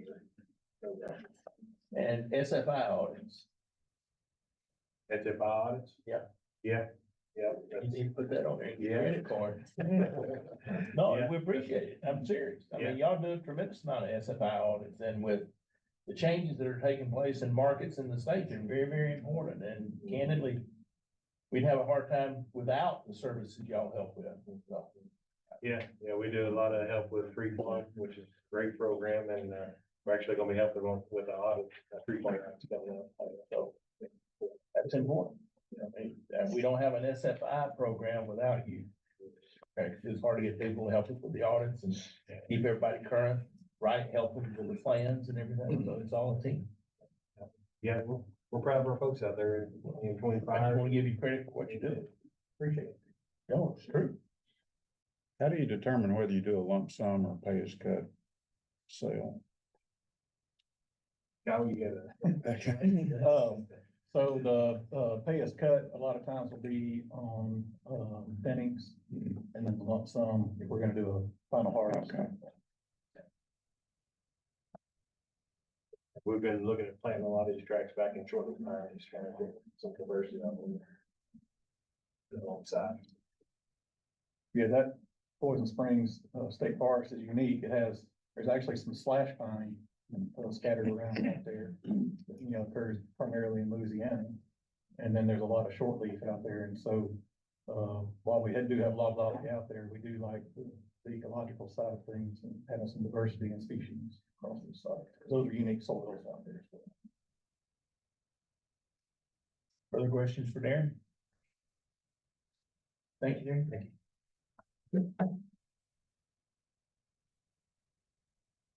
There you go. Tell us who you been telling what. Good morning, my name is Aiden Massey. I'm the Public Information Officer here at the Department of Agriculture. I'm going to give you guys a report of our marketing and communication efforts for last quarter. We put out 2 press releases, both in October. We put one out, I think we were at 75% of the state was at high risk for wildfire. And 51 counties were under a burn ban, so we put out a press release. And that was about mid-October. And then we also put out a press release announcing the schools that were selected to participate in the Shade Trees on Playgrounds program. As you would imagine, that first press release, garnered a lot of media requests. We provided a lot of interviews, on wildfire danger, wildfire prevention efforts, and a lot of, interviews on bird bans in general. Robert Murphy provided a lot of them. And Robert also went on AFA's Voices of Forestry podcast, last month to talk about the Qualified Prescribed Burner program. And then one of the biggest ways that we communicated, especially during fire season, is on social media. And we had 3 different types of posts. One is daily updates on burn bans as they're issued, and dispatch posts. We've done that for a while. Second type is informational graphics, like the one you see on the slide, whether it's wildfire safety tips or just sort of defining the different fire danger levels. Just trying to make that information a little bit more easy to digest for members of the public. And then the third and the most effective way that we found to share information is using video and photos sent in by Forestry Division staff who are on site fighting fires. We saw quite a bit of engagement. One of the first posts that we had, it had over 3,000 shares, which is a lot for our page. And so that's definitely going to inform our efforts moving forward. And, you know, just to speak to the effectiveness in your report, you'll see some of the metrics. And this is just from October 1 to December 31st. We gained 1,368 new followers. Normally when I give these reports, we gain about 100, maybe 200 new followers. That's quite a bit. We had a reach of nearly 350,000, which is also a big increase from what we're used to. And over 22,000 page visits. So I think that it was very effective, and it's definitely going to inform our efforts moving forward. That concludes my report. If there aren't any questions. I recommend you don't do a podcast with Darren, but out there and your followers will go way up. Go like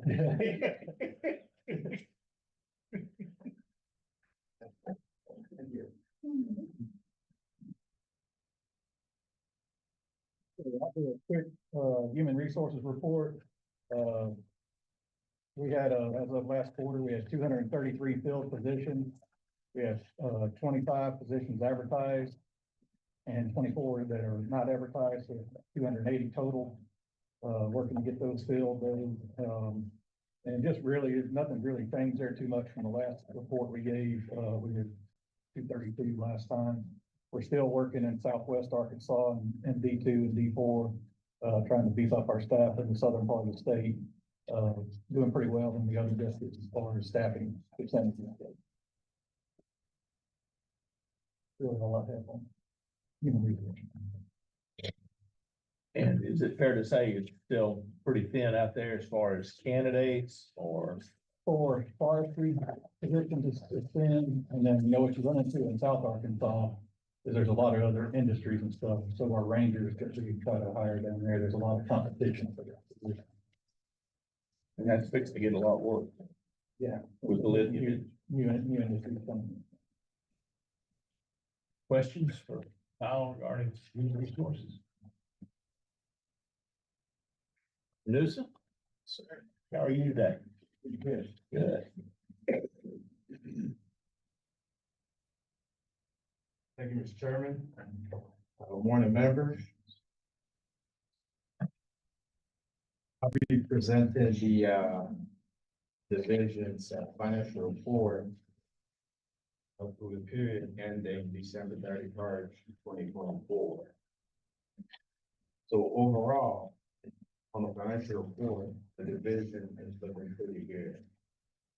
But for the second quarter, fiscal year 2024, the division finished with $40,710,000 in operating cash balance. Compared to the July 1 balance when we started fiscal year, that is a net decrease of about $3.5 million. Our total resources provided equal 20 million. And the 20 million is a combination of our beginning fund balance of 8.2 million plus 12 million in revenues that we collected between July 1 and December 31st.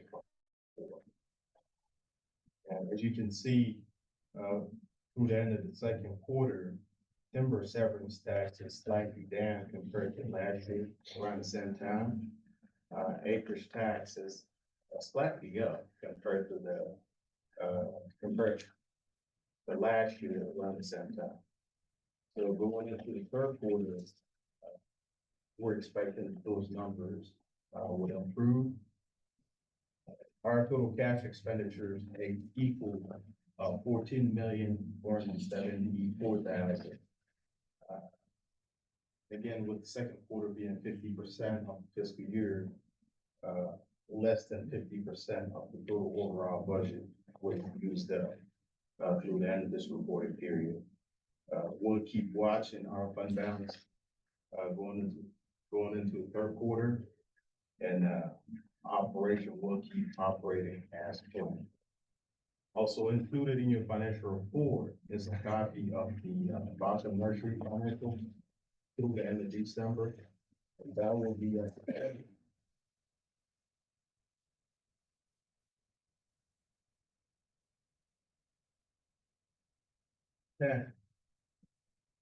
of the report. As you can see on the Boston Nursery, we started the fiscal year with 191,000 in reserve. We ended up total resources provided 698,000. And the total expenditures at 637,000. So we ended up with net reserve fund through the end of this reporting period of $59,000 cash on the nursery side. We're breaking even. The second report, one additional report to include also in this financial report is the financials on the registration for forestry. Again, looking at the financial registration for foresters, looking pretty good. Started fiscal year with 124,000 cash on hand. We finished the month of December with $133,904. So up by $9,000 overall. So overall, financial report looks good. Nursery, registration for foresters, and the forestry division overall. Questions for this? I probably should have asked Jim this, but most of the Balcom sales, are they to individuals or to corporate purchases or? There's a combination. You know, our goal is to first supply Arkansas forest landowners with seedlings. But we also have some large tree planters and things like that.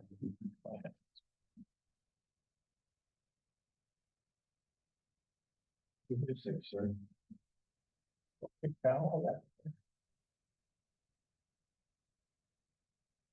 I'll be fairly brief here.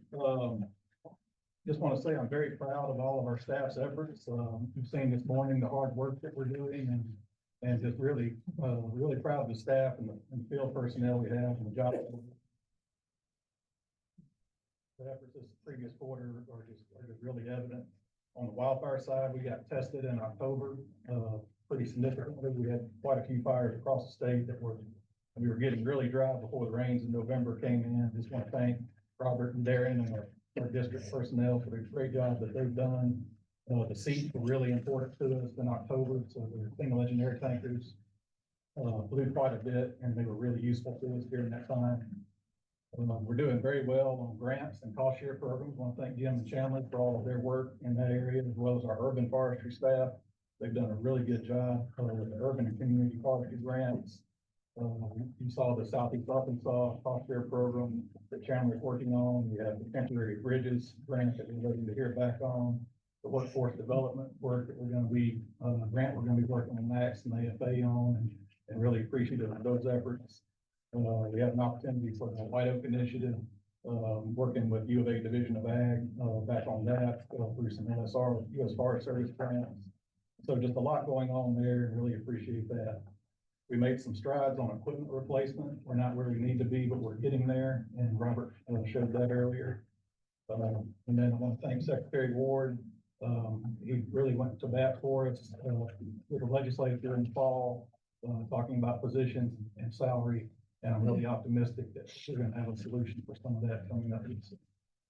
Thank you, Secretary Ward, did on that. And then I do want to, point someone out in the room that has been given a pretty high honor. And, I just wanted to point out, I think everybody's aware that Mr. Frank Wilson is going to be inducted into Arkansas Agricultural Hall of Fame. And that's just a really big honor. So really appreciate that here, and congratulations to you on that. Thank you. With that, I'll take any questions from anybody.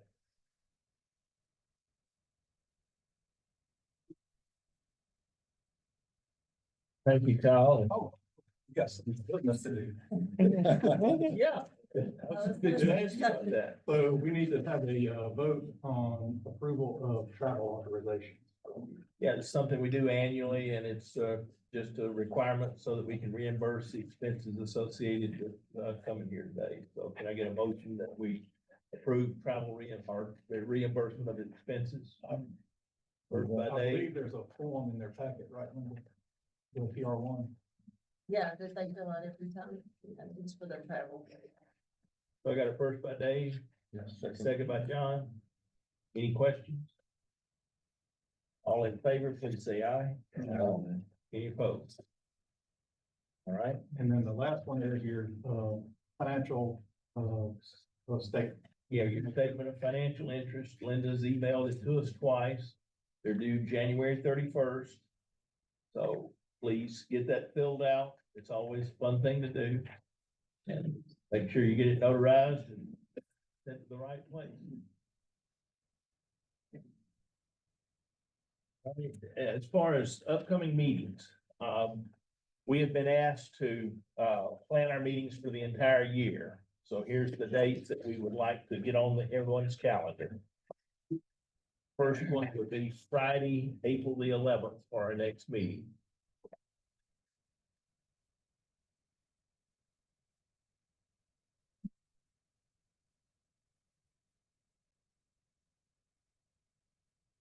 The next one would be Friday, July the 11th.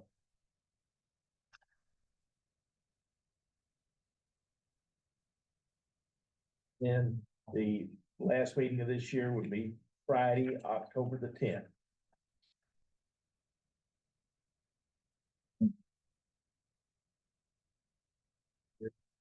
Not hearing a lot of strong objections. I hope we can make all those dates work. When did you say in July?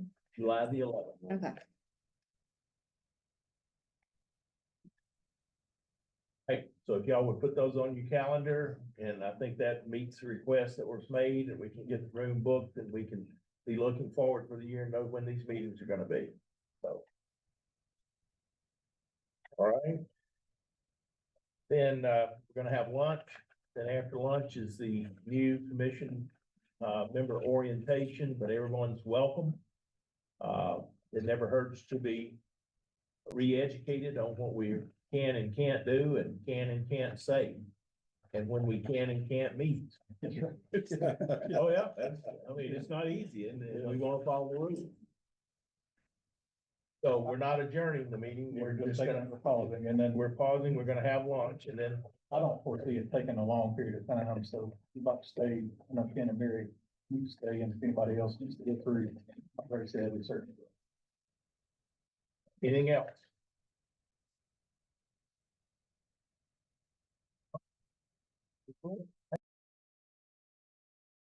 Recording stopped.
Recording in progress.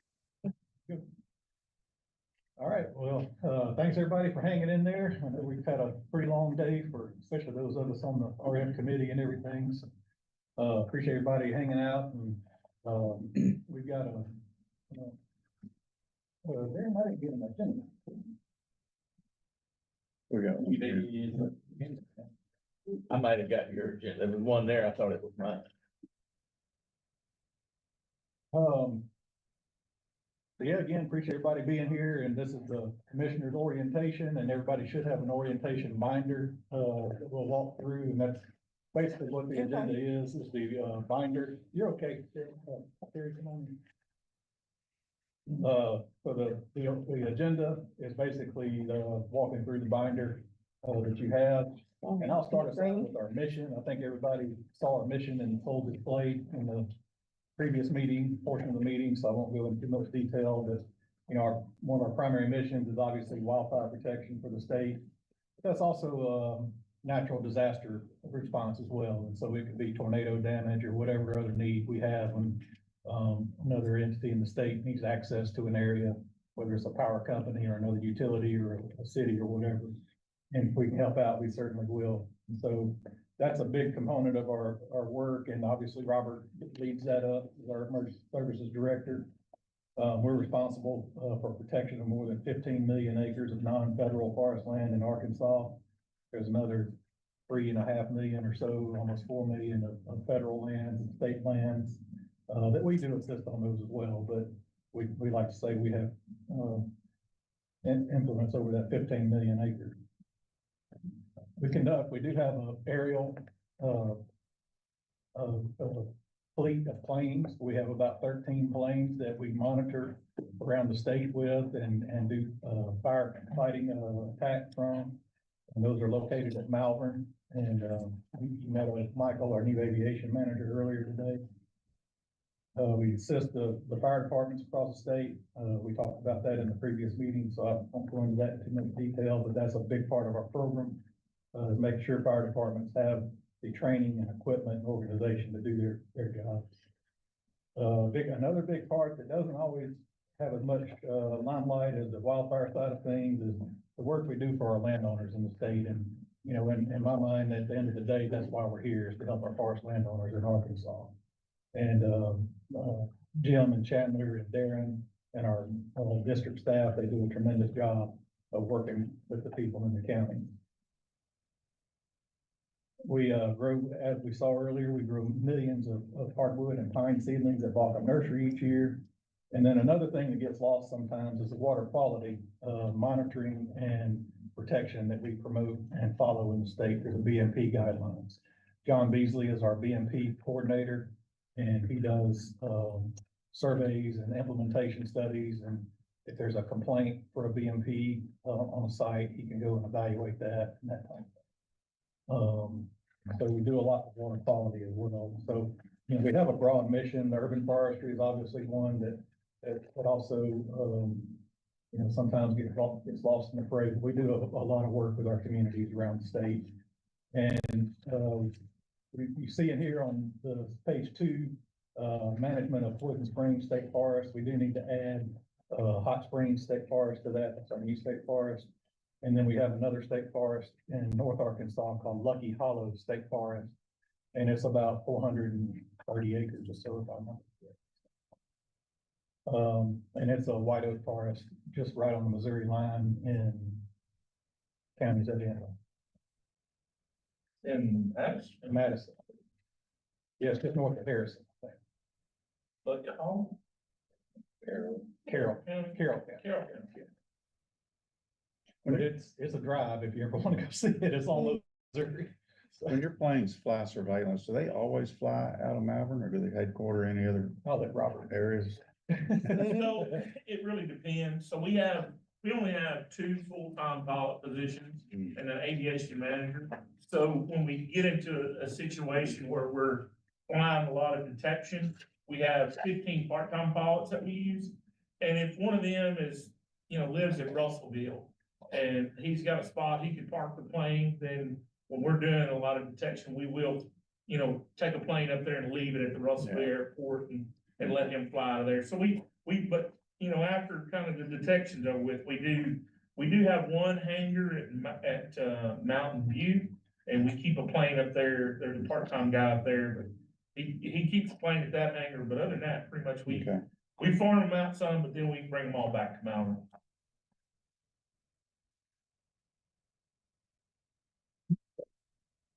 Any questions on our mission?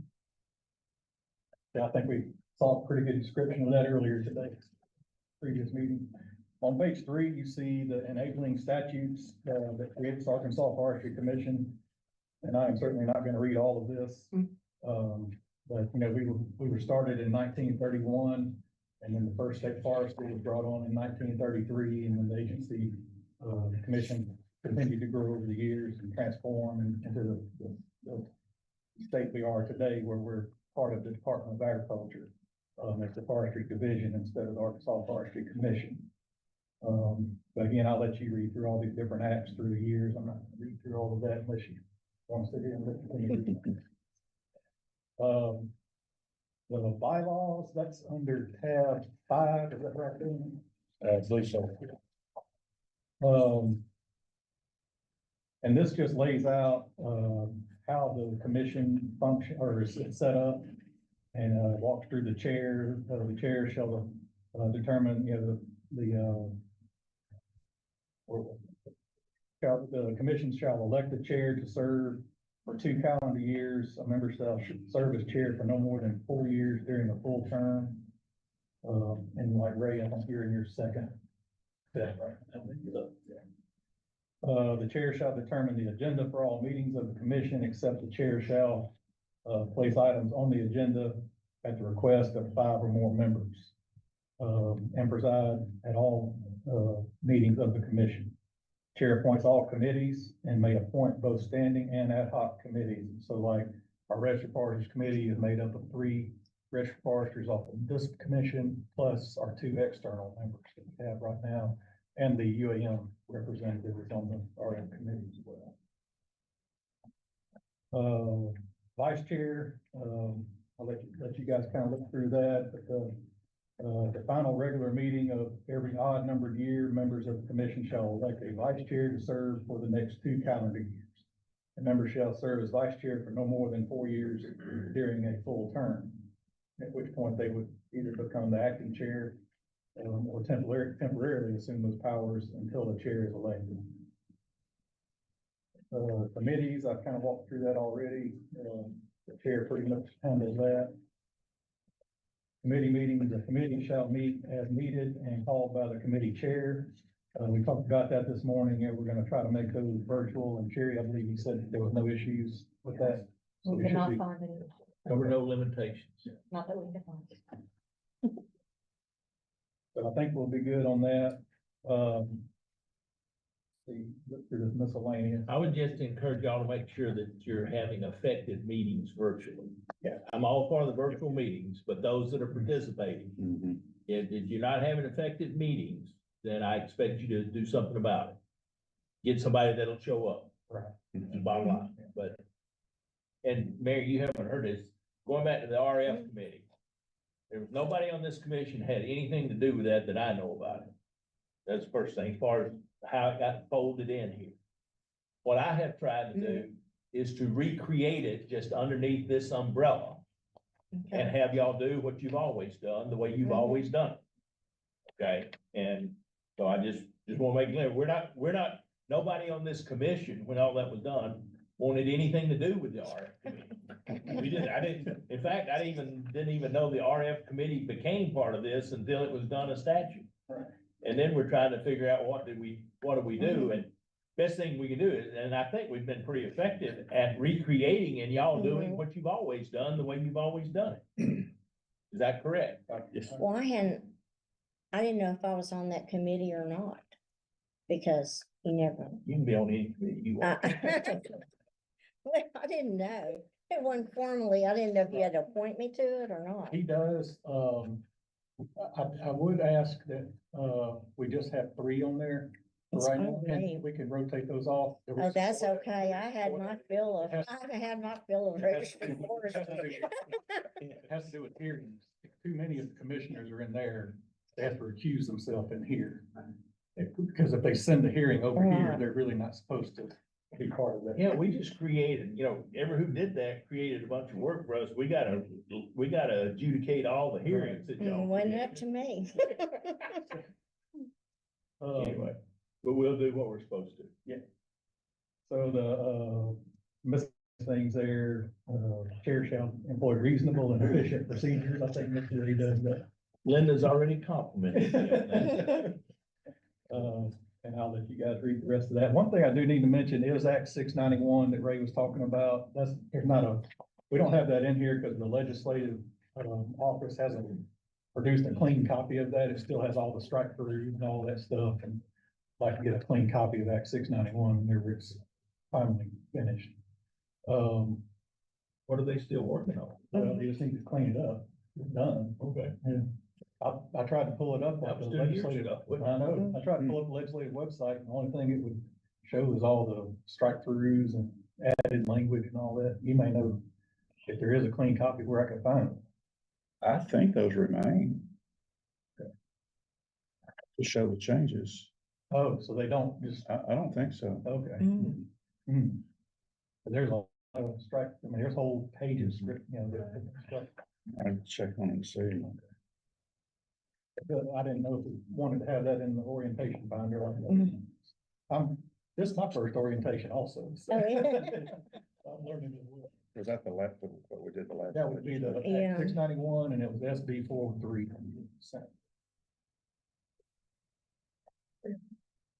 SB 403. So basically what it states though is we will have 9 members on the commission.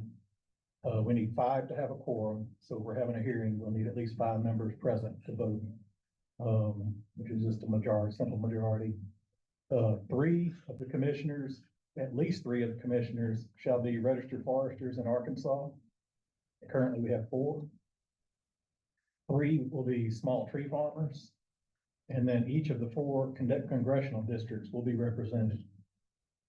There will be 2 ex officio officers, one the state forester, is myself, and then the UAM representative is Dr. Phillips. And those are non-voting ex officio members. So there's 9 voting members that you all are part of. Mentioned the Registered Forester Committee has 3 registered foresters from the ASC, plus 2 ad hoc external members, and then the UAM representative because they're involved with the testing and all of that. It's all the registered foresters. Their primary role is reviewing applicants for being a registered forester in Arkansas, but they could also be involved with rules making if needed. Obviously the complaints, reviewing complaints to send to the commission and that. And I think that's all I have. Is that right there? Any questions on any of that? I know I threw a lot out there. I got one question I meant to ask during the other meeting, the RF reciprocation from other states. Whenever we were folding this in, there was some concern that other states wouldn't accept Arkansas registered foresters from a reciprocal standpoint. Have we had any issues with that? When we met at the Southeast Board of Registration for Foresters, we were able to explain what was going on, that there was going to still be the same processes in place. And basically, it was just who's going to be administering it was a little different. And then we actually told them that the Forestry Commission is not the Forestry Division.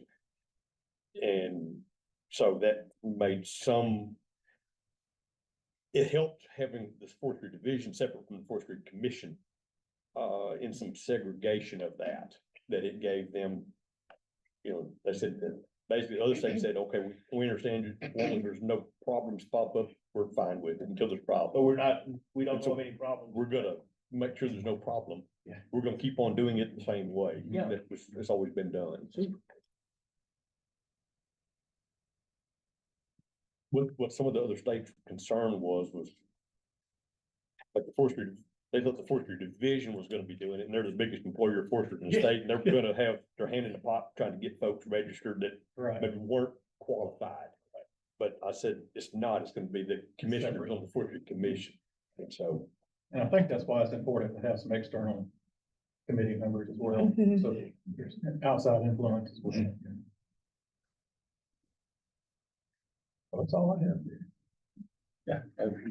Sherry.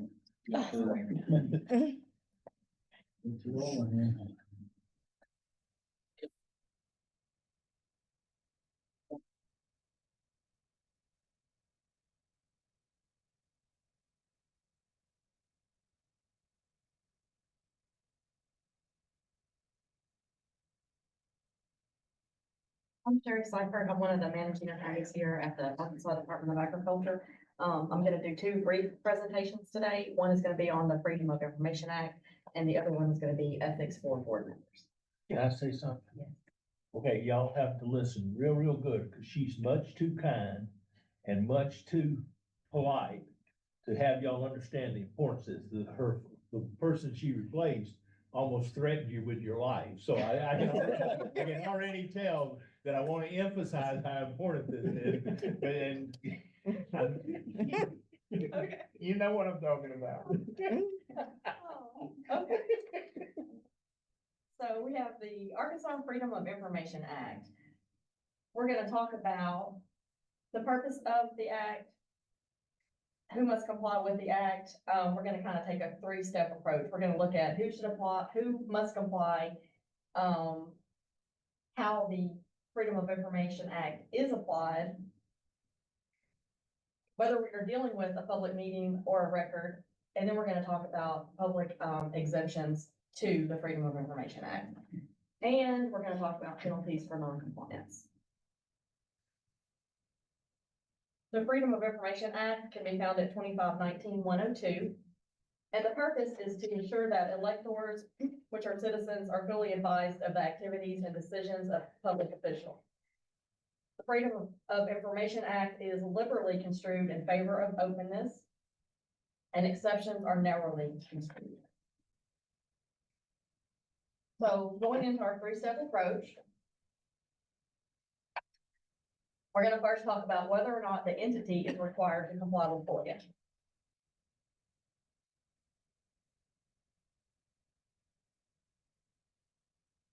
Entity or organization is covered by the Freedom of Information Act if we're talking about a public entity at either the state level or the local level, or a private entity that both receives direct or indirect public funding and is intertwined with government functions that are of a public concern. Public entities include any board, bureau, commission, or agency of the state of Arkansas supported wholly or in part by public funds or expending public funds. So another indicator of who might be required to comply with FOIA, is it a governing body with decision-making authority? Is it made up of established members appointed by government officials? So we've talked about whether or not the entity is required to comply with FOIA. Now we're going to talk a little bit about whether the record or meeting is covered under FOIA.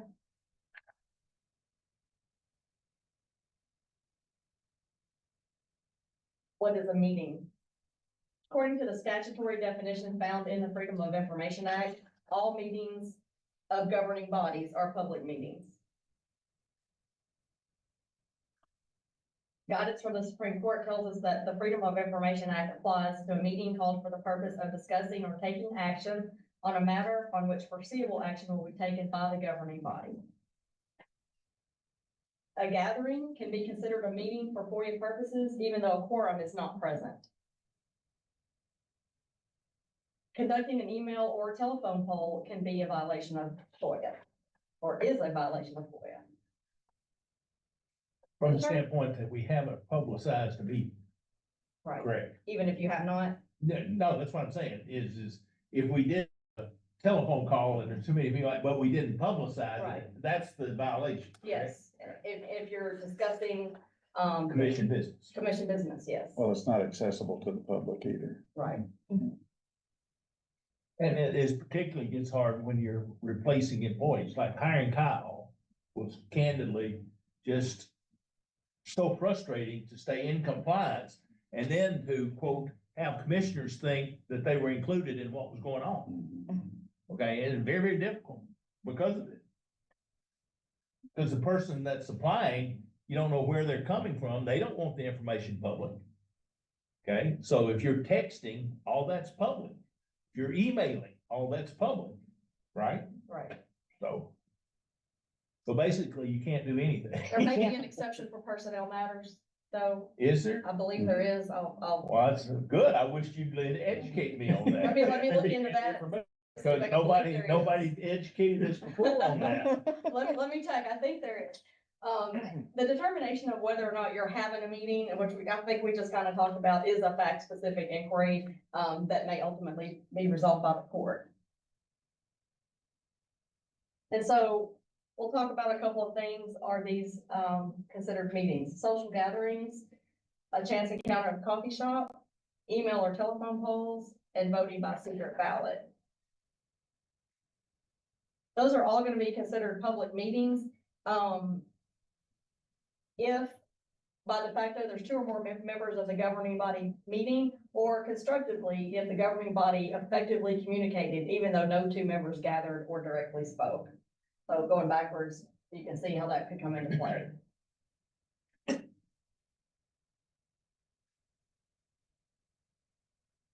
Once we have determined that the meeting is covered, we need to comply with notice requirements. For regular meetings, you want to give notice of the time, the place, and the date of the meeting. We want to give at least 5 days notice. I believe the rules actually require 3, but we like to get that 5 out there. To anyone who has to be notified, and to the news media, both in the county where the meeting is held and media elsewhere that regularly covers those meetings. For a special emergency meeting, you just have to have 2 hours advance notice of the time, the place, and the date, and give notice to any news media that may have requested notice. At the meetings, attendance is recorded, not just participation. You have to have at least an audio recording. And the public has to be able to see how each individual voted.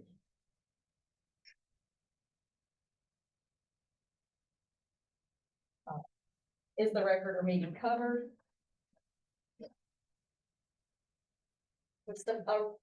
A writing, a recording, or other electronic information is defined as a public record only if it is both kept and constitutes a record of the performance or lack of performance of official functions.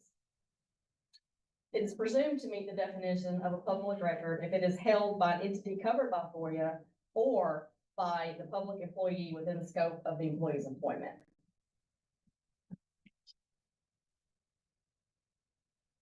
So once we've determined that the entity is covered and the record is covered, we want to look at whether or not there are any exemptions that would allow us to not disclose the information. We have statutory exemptions that are contained within the Freedom of Information Act itself. And then we have FOIA exemptions that are referenced in other statutes, such as state statutes and federal statutes.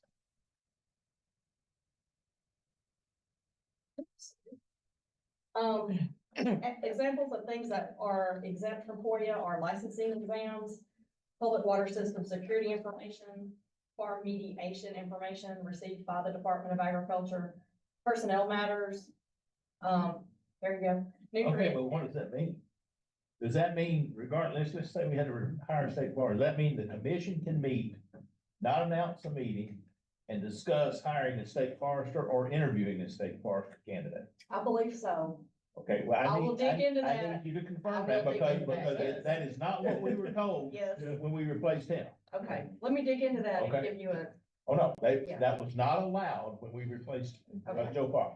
The Okay. school boards always go into executive sessions when they Mhm. discuss personnel. personnel. Yeah.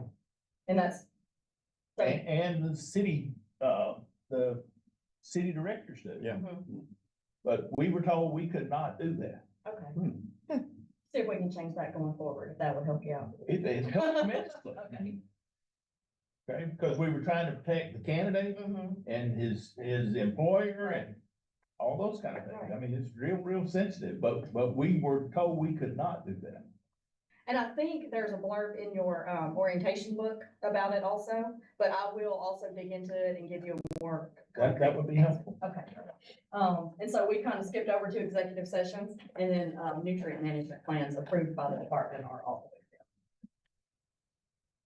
That's why you come to orientation. You learn. Mhm. That's right. And so now we're gonna learn about the penalties for not complying with FOIA. The Arkansas Code makes it a Class C misdemeanor, and the punishment for that could be up to 30 days in jail and up to a $500 fine. And that's the end of the FOIA presentation, unless you have questions. My name again is Sherry Seifert. If you think of something, you can always, call me and ask a question or email me. Would this information be in the handbook too? I did see, the information in the handbook. I didn't put that handbook together, but I saw some information on there, and it looks like it's a little more detailed. On tab 3, you'll see the board member handbook. I want to point out the, state is working on getting this updated. I know the front has Leslie Rutledge on there. There, so they're working on getting a new copy. This is not, they provide this one. Can I just say something going back? You know, it's real straightforward. We're gonna do everything here like we're supposed to do. Okay? And if we have a meeting we're not supposed to have, we're gonna make a mistake, we're gonna say we made a mistake. Okay, no. If we've got email or we've got text, worst thing you can do is to delete something thinking that you're gonna hide it from somebody, because you're not. And I never intend on having, I'm not gonna know about it if it happens, to be honest with you. But if it does happen, you're better off to get, Cliff Vaughn always used to tell me, news travels fast, bad news travels faster. So you're better off to get it out and, ask for forgiveness. And rather than try to cover it up, the biggest problem is always the cover up. And that's why Linda, you'll notice in her email, she says, don't do a reply all. To the email. I think you can reply to her, but you can't do a reply all of everything. Page 5 here, it starts. Freedom of information.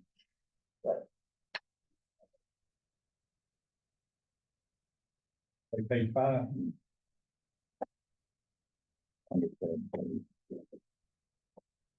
You guys ready for ethics, or did you want to? Thank you.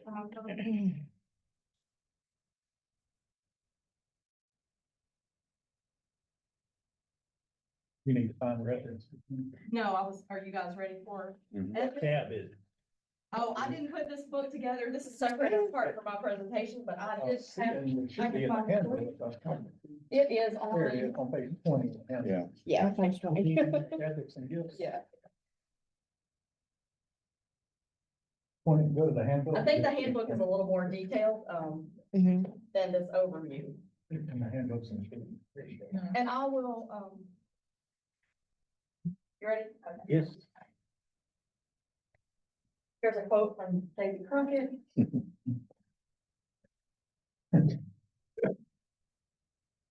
gonna talk about public appointees and public servants. A governmental body is an office, a department, a commission, a council, board, committee, legislative body, agency, or other establishment of the executive, judicial, or legislative branch of the state, municipality, county, school district, improvement district, or any political district or subdivision thereof. A public appointee is an individual who is appointed to a governmental body. A public employee is an individual who is employed by a governmental body or who is appointed to serve a governmental body. So a public servant is a public appointee, a public employee, or a public official. These are things that you should not do. Do not use your position to secure a special privilege for yourself or your family members. Do not disclose confidential information. Do not use confidential information for personal gain. Avoid conflicts of interest, and do not accept kickbacks or prohibited gifts. Talk a little more about gifts in a minute. A conflict of interest may exist where the interests or concerns of a board member, family member, or any party, group, or organization to which such person has affiliation or allegiance may compete or may be seen as competing with the interests or concerns of the board member, or the use or appearance of use of a board member's official position in a way that might result in pecuniary or other personal gain. So use your own judgment. I always say, try to avoid the appearance of impropriety. You know, if it doesn't feel right, it's probably not. It's kind of use your judgment. You know, ethics are, sometimes a little bit, common sense, so to speak. It's real simple. You can't have any fun. If it's fun, it's just bad.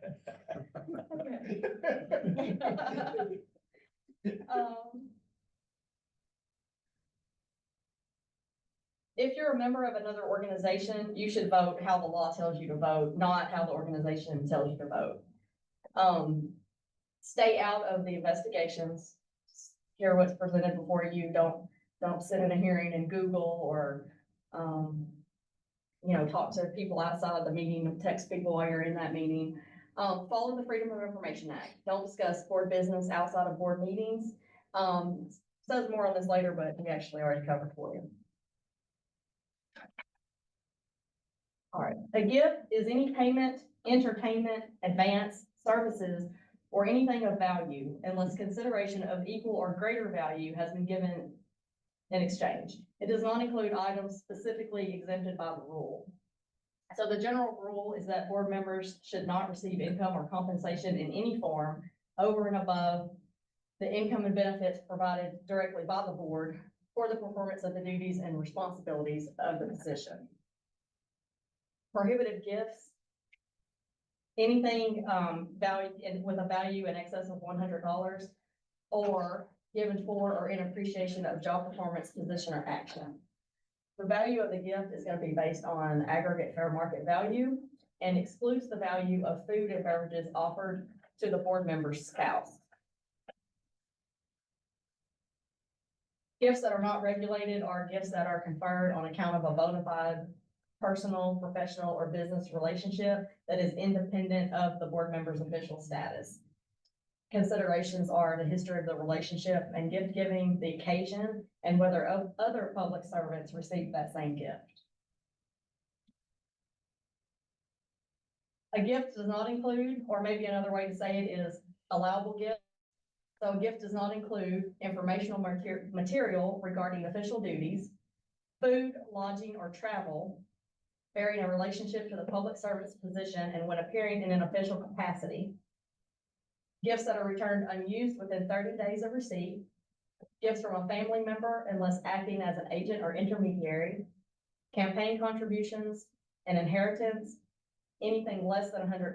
And if you get something more than $100, you can reimburse the amount over $100. Wedding presents and engagement gifts are allowable gifts.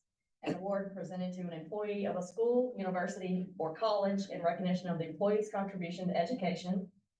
Tickets to charitable fundraising events held within the state by a nonprofit organization with a tax exempt status. A personalized award, plaque, or trophy valued at $150 or less. And an item or activity purchased with personal funds of board members or employees and presented to a fellow board member or employee in recognition of his or her public service. More allowable gifts are food or beverages provided at a conference, which is a scheduled event that is part of the program of the conference. Food and beverages provided in return for participation in a bona fide panel, seminar, speaking engagement, at which the audience is a civil, social, or cultural organization or group. Also allowed is a monetary or other award publicly presented to a board member or employee in recognition of his or her contributions to the community and to the state of Arkansas. When the presentation is made by the person's supervisor or peers, individually or through a nonprofit organization, which is exempt from taxation under Section 501C of the Internal Revenue Code, and the board member or employee's receipt of the award would not result in or create the appearance of the person using the position for private gain, giving preferential treatment to any person, or losing independence or impartiality.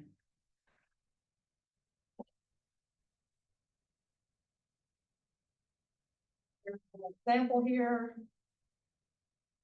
Jerry Jones offered North Little Rock police officers and their families free tickets to a home game, travel and hotel accommodations in order to show appreciation for their hard work and outreach programs for children. Was there a problem with this gift? Yes. A gift was received other than income and benefits from the city of North Little Rock, and potentially using or attempting to use official capacity to secure special privileges or exemptions for officers and others. So the Arkansas Ethics Commission found a violation of Arkansas law, but did not impose a sanction for good cause because of inaccurate legal advice and city council resolution. Attendance. If you miss 3 meetings in a row, we are required to notify the governor in writing, letting her know that you have missed 3 meetings in a row. The governor may remove you, and once we have referred you to the governor for missing those meetings, you are not entitled to a per diem or a stipend at subsequent meetings until we have received notification from the governor that you have been excused for those absences. This was already mentioned today. Members need to, or are required to, file their statement of financial interest. No, is there any guidelines on what is an excused absence? And previously, Joe was the one that determined whether the absence was excused. So is there any standards or consistency? I'm not sure. I'll have to look at that. From reading this, it looks like it's the governor's call. Governor's call to excuse the absence. They are not entitled to per diems or stipends until we receive notice from the governor that the member has been excused for the absence. Now, whether or not we're supposed to recommend the excuse or not, it seems like. In the past, Joe excused the absence, is what happened. But the issue was, it gets into candidly politics associated with things.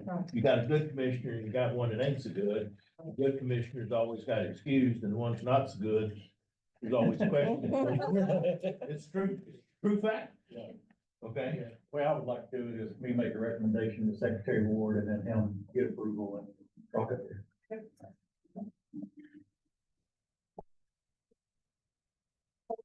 So your statement of financial interest, is required to be followed by the agency heads, department directors, division directors, chiefs of staff, chief deputies of constitutional officers, the Senate and the House of Representatives, and public appointees to state boards or commissions charged with exercise of regulatory authority or authorized to receive or disperse state or federal funds. This must be filed with the Secretary of State by January 31st of each year. So if you haven't already submitted yours, please do so. And disclosures are available to the public. By the way, you can register with the Secretary of State and do it online. You don't have to bother with a notary after that. Oh, really? It's a lot easier, yeah. I'll mail mine in. We have notaries in the building just in case somebody needs one. Enforcement on the statement of financial interest is handled by the Arkansas Ethics Commission. Could be prosecuted, but there is an affirmative defense if you made a mistake and your correction is filed within 30 days of discovery of your unintentional error.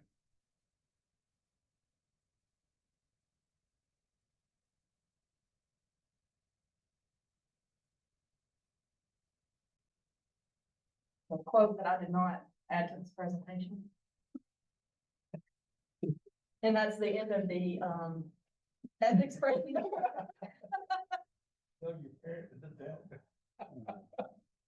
That's the end of that, unless you have questions.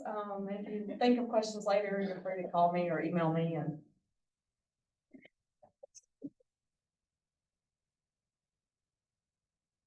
Y'all get many FOI requests? Oh, yeah. The department. Yeah. But as far as the commission specific, I've never known them. We had, Democrat Gazette was here today and they asked us for the document. The meeting packet. I thought you asked a question. Oh, no, we answered it. It was the one about how we would handle. Oh, no, no. Excusing the absence. No, you had a question about, if for some reason you had to replace me, Yes, personnel. Yeah, Employee and I personnel. just need to know how can the commission meet as a group without public notice to discuss personnel matters? I believe you would go into executive Yeah, I session don't for think it'd be that. different from any other board. going Yeah, into and I- executive session. You'd have to call executive session. So then there would have been meeting notice. Oh. That's the only way you Mhm. could meet. Mhm. And then you would go into executive session, and then don't you have to come out and tell what you talked about in the executive session? Well, a result, if you voted So- on somebody. The exception to the open public meeting provisions are executive sessions. Executive sessions are only permitted for three specified purposes. Considering employment, appointment, promotion, demotion, disciplining, or resignation of any public officer or employee. That's number one. Number two, preparing examination materials and answers to examination materials which are administered to applicants for licensure. And number three, considering, evaluating, or discussing matters pertaining to public water system, security, or municipality. And then they put a 4 here, which is child maltreatment, but we don't deal with that. The notice of the meeting need not specify that there will be an executive session. It just requires that the specific purpose of the session be announced in public before going into session. Executive sessions may be held only to consider personnel matters concerning individual officers or employees. That's on page Would that 8. include replacement personnel matters? Does that include hiring?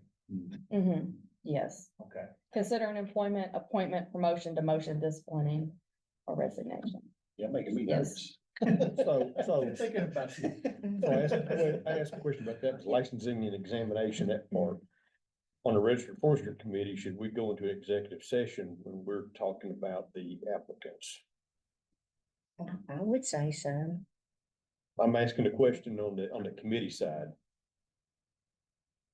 When you're talking There's about, nobody in the committee except committee members, is there? Well, we got ad hoc, but But they're members. well, it's being recorded too. And everything we talk about being recorded. So in the executive session, you turn off recording. Correct? mhm, Yeah. No, So we open turn off meeting. recording. It's not available later on. I'm asking the question, to make sure we protect the privacy of folks we want to protect, but still abide by the law. Yeah, that's good.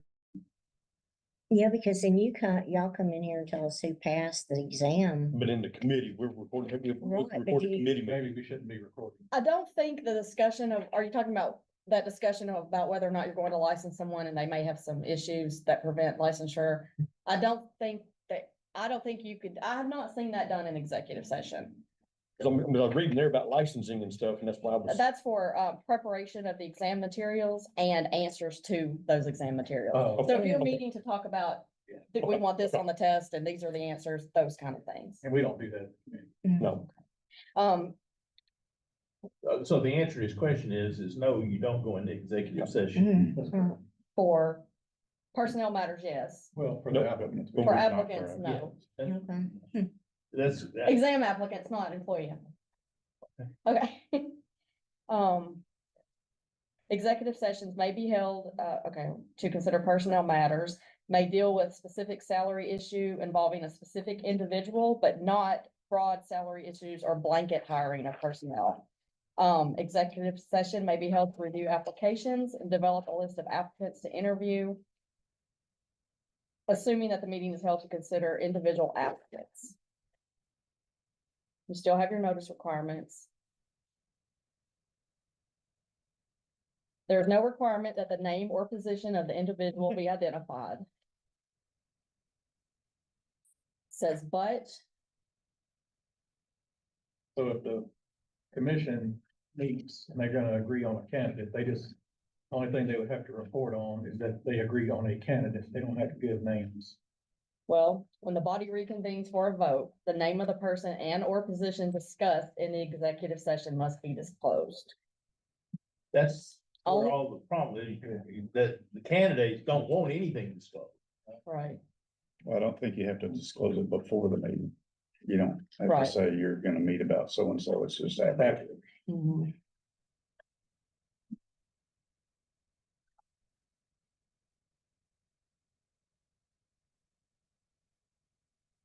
Only the person holding the top administrative position, the immediate supervisor of the employee involved, and the employee may be present when so requested by the governing body.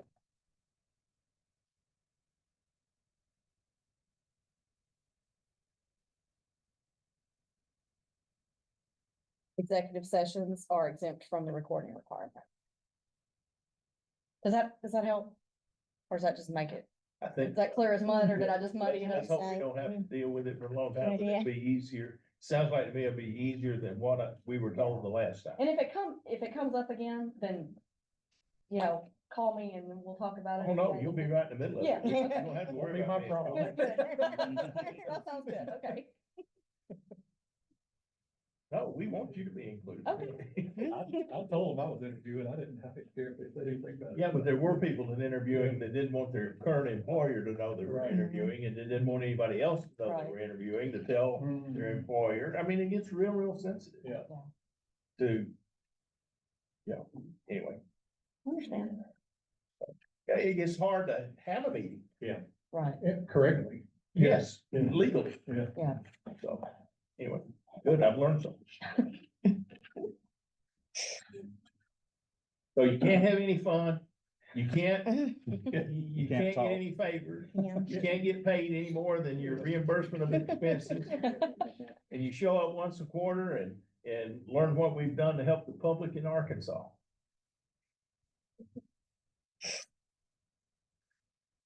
Other than that, it's a great job. No, I'm proud of what we do here. Okay, not only as far as helping the landowner and all that, just what we do in periods of tornadoes or this, disruptions of some type, the way we help the public, because we've got the resources and people. It's amazing what this body does. I guess going back to Registered Forester, I don't mean to be, I want to make sure we got clarity. If we've got a complaint, I'm kind of looking, that could be considered a criminal. I'm looking on page bottom of 13 and 14. I mean, we're not law enforcement, but yet we're supposed to investigate that complaint. Would that be a time that's exempt from freedom of information on that complaint and our discussions and working through that complaint? Are you talking about the committee? Yeah. I want to make I sure I don't think you're gonna have an exemption. that would be, that we need to record all that. I think, yeah. I know that like the documents related to the complaint, we don't email those. We only hand them out and then they're taken up after we discuss it. So we do have some level. I mean, some of it's protecting the innocent and still found guilty of something.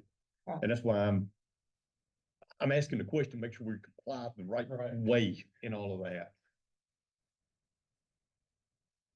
It's like Ray said, it's been dumped in our lap and we're trying to figure out to make sure we comply the right ways on this. And to make, The recording is foiable, right? Right. So if we,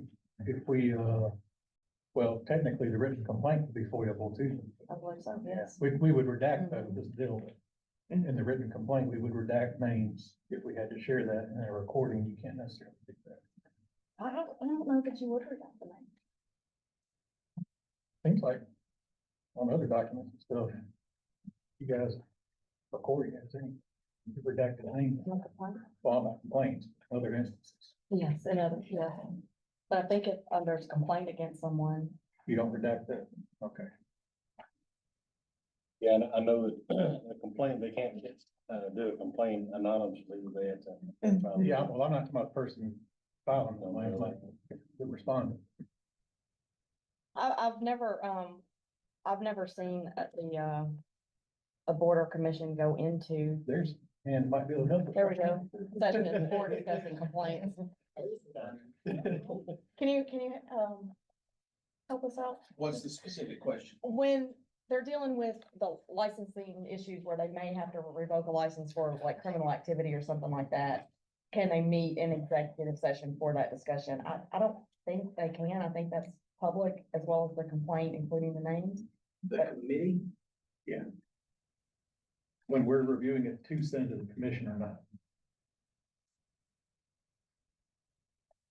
I think it if it's not a law enforcement investigation, it could be FOIA-able, but it wouldn't be subject to open public meetings. They could see it later on, they could FOIA if there was a report. So like the question we had was, we're recording the meeting. If we start talking about the hearing, the complaint, should we turn the recording off during that time of that executive? Or is it okay to record? Because I know the written documents, we bring them to the meeting and then they leave. Kara attended.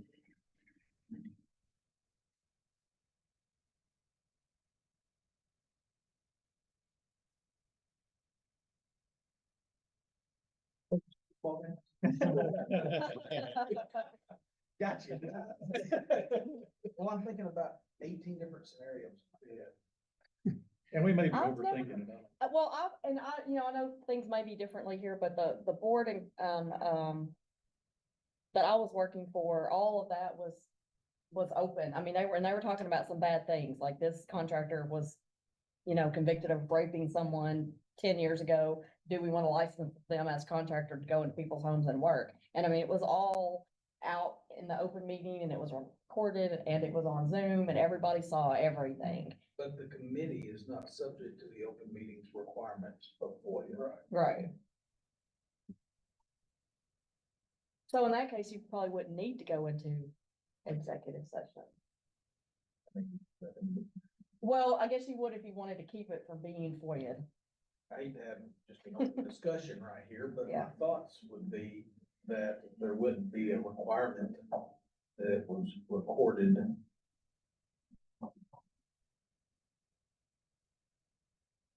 That's what my thought is. Is there a requirement that it be recorded? I don't think so.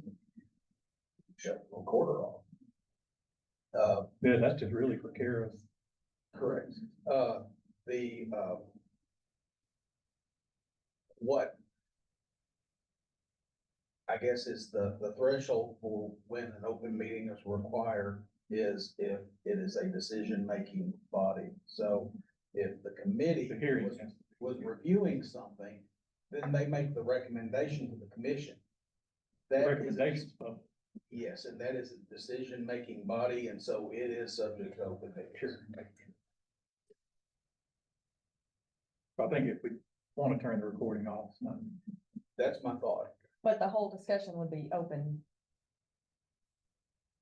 Like if somebody just wanted to show up and watch the discussion about the applicants, if someone got notice and just came in. Let me think about that one. Before, The when we committee were meetings separate, being we were, publicized. we had a special committee that listened to complaints or reviewed complaints. And those did not have to be, We send public notice for the. those didn't have to be recorded Posted on the website. until we went into the regular meeting and then we reported on what. We don't do Zoom. It's kind of the same way we're meeting as a committee, just a Mhm. registered forestry committee, it was, to make recommendations to the commission to approve. So it's kind of no different than what it was with ASBORF Mhm. that the committee, the complaint committee did with the complaint. And then went to the recommendation with Yeah. the ASBORF on that. So does that mean that somebody could show up here and attend your committee meeting Yes, or something else? it's a public meeting. And it's supposed to be- We haven't had that happen. I know. We'll go out here and find somebody who wants to learn something. They may get tired of hearing Dr. Guppy. If a complaint is received at the complaint form, legal will still review it and determine if it's valid and in our jurisdiction. That, I think that's how it's worked in the past. Yeah, and then it's in our jurisdiction if it goes to the subcommittee, I guess.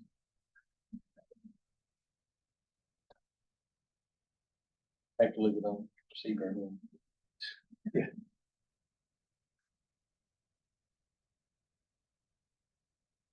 I think so. Thanks. We have another scenario come up that we go, how do we deal with this scenario, you know? The hard part, she said this earlier, it's a very fact specific inquiry, so it's hard to say, well, you know. No blanket answers. Well, Yeah, there's no and right line I can give you another example. So we're talking about putting on the application, you have special testing needs. And if an applicant had that, I would suggest we turn the reporting off here. With providing information. Check that. So yeah, there are specific scenarios.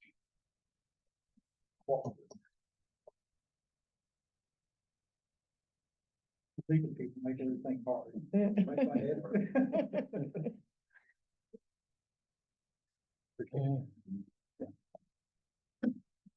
Before we move on, we got on here commissioner forms, but I think, we may have talked about that a few times already, I guess.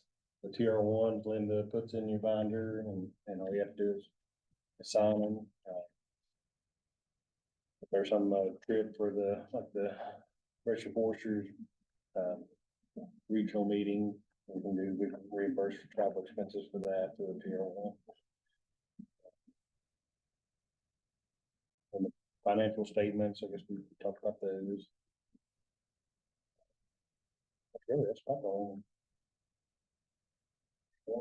Yeah, the one thing about the financial statements, if you have questions on how to fill it out, there's the numbers in the right-hand corner is the Ethics Commission. They'd be better to answer than any of us here. I don't want to tell you wrong, so. And then just have it notarized and mail back to the Secretary of State.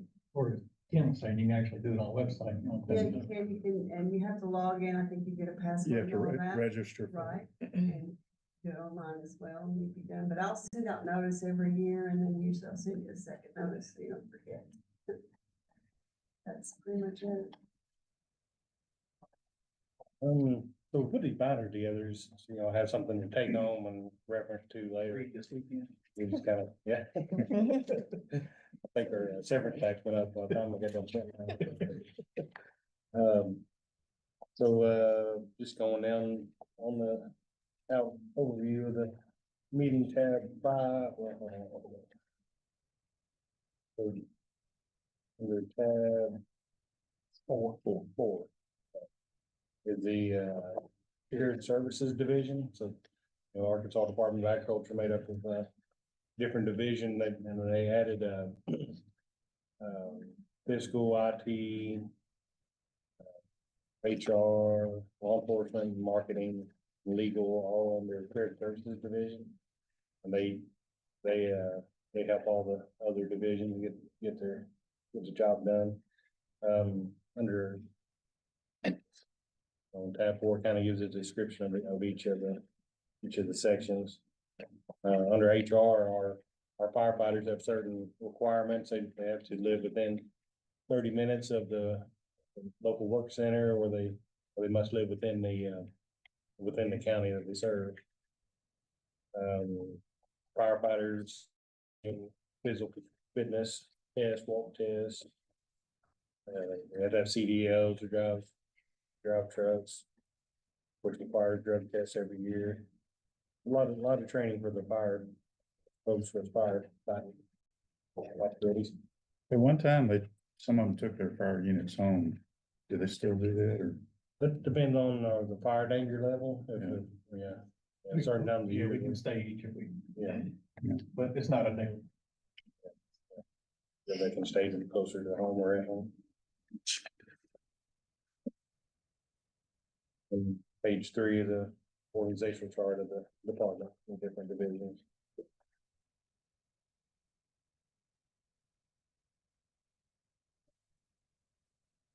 Question, I'll move on to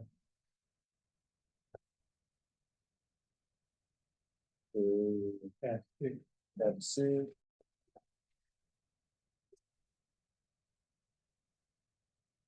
Tab 6 lists our free state forests. And there's the maps associated with them.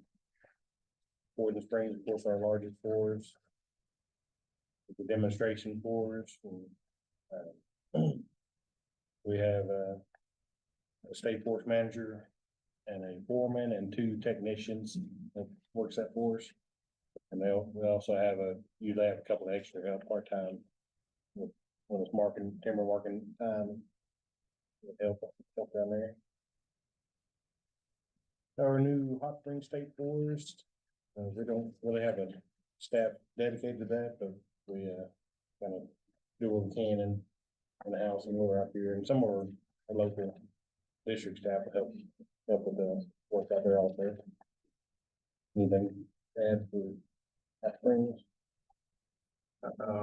You know, we formed an agreement with the Game and Fish, to have WMAs on the property that we bought.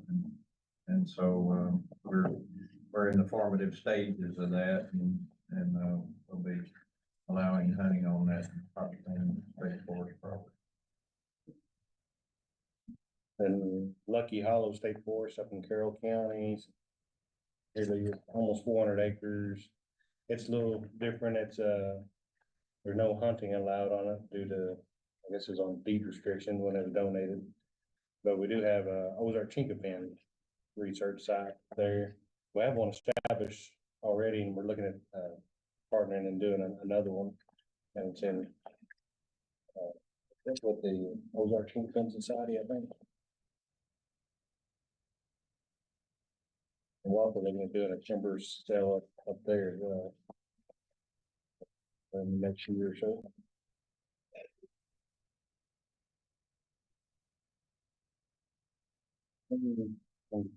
Tab 8, Appendix A is our organizational chart for the division.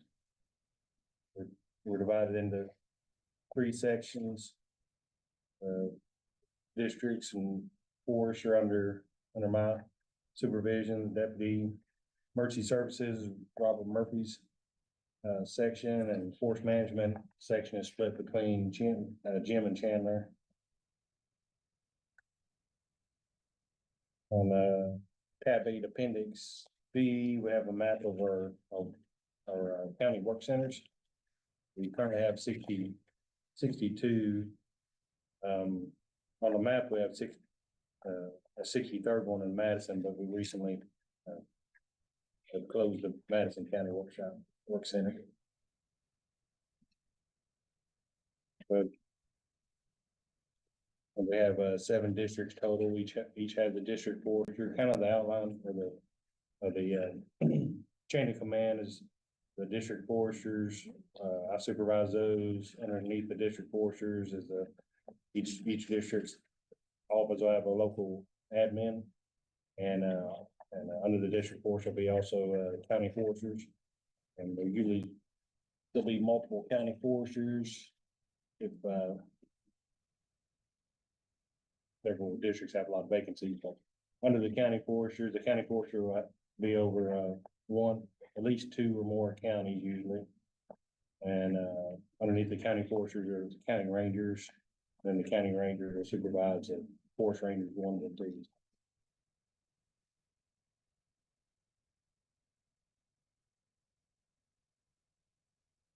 Appendix C is a map of our feeder sites. And all of our crews will have handheld radios and radios in our vehicles. Emergency response, we're able to communicate through radio towers.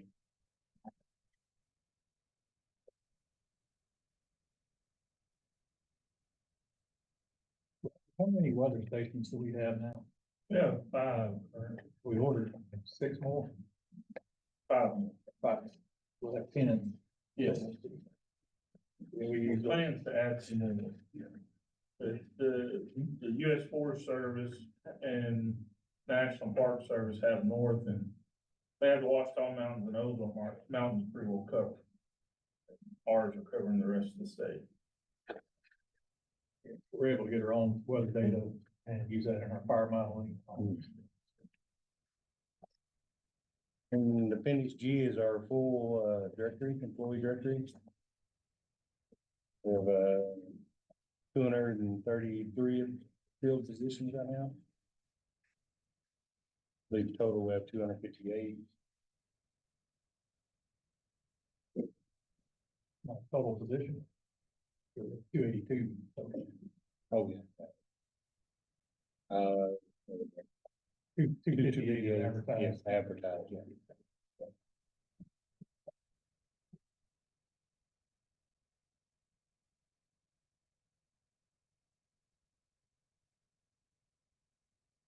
Yeah. That's all I have, unless there's questions.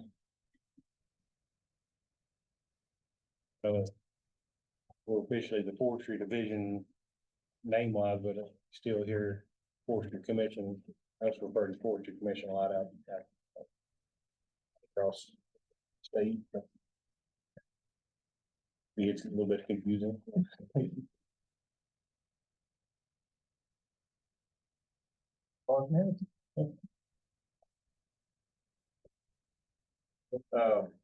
So the forest management, Chandler and I both share, duties on the forest management. And, we split, certain sections up and, They're under tab 7, descriptions of the programs. And so the 5 areas that I have are, forest legacy, forest inventory analysis, Bauckham nursery, free improvement, and stewardship. And, if, we've got descriptions on how those are organized and what they are. And the Bauckham nursery and the tree improvement are shared. Kyle and I share those, depending on, what areas of expertise, There's difficult children. Kyle's very technically oriented and, I'm able to, obtain equipment. So that's. I do want to say, I wasn't talking about James, he's tremendous. The nursery that itself can be a monster sometimes. Right. And so, the nursery, we get seed, for hardwoods at, Woods Run type seeds. But then, we get our seed from the from the, tree improvement complex for our pine. And those represent the ones that we're trying to achieve genetic gain with. And so, We do have tree improvement on cherry bark and not all. okay, right.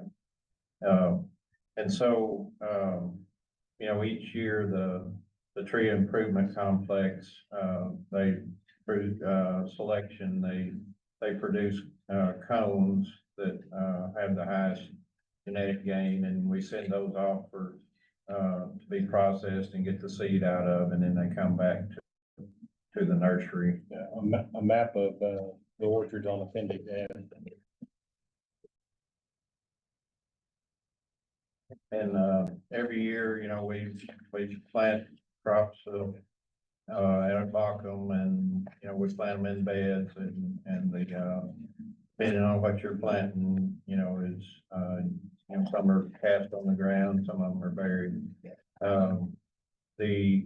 We usually run, our costs usually run about 1.9 million a year, for Bauckham. And then, we discussed our revenues, some today, but, we're trying to make just a little bit above the costs on, that area.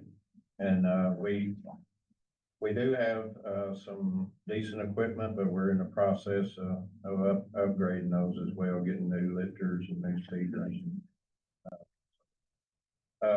For, Forest Legacy,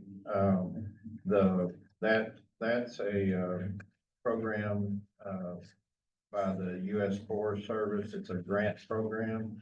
And the purpose of it is to protect, forests from conversion to non-forest uses. And those forests have to be important areas in Arkansas. And the way we do that is we purchase conservation easements or just fee simple outright purchase, property from private landowners, and then it goes to the state possession. You know, it can be any state agency, but, you write proposals and you submit those to the, Forest Service every year, and it's nationally competitive, and then they, award grants based on, the best sounding proposals. And so that's how that, system works. And we also have a board that, goes, stewardship committee, I guess, not a board, but, that, helps oversee that and the stewardship program, the forest legacy and the stewardship. And it's made up of a variety of forest,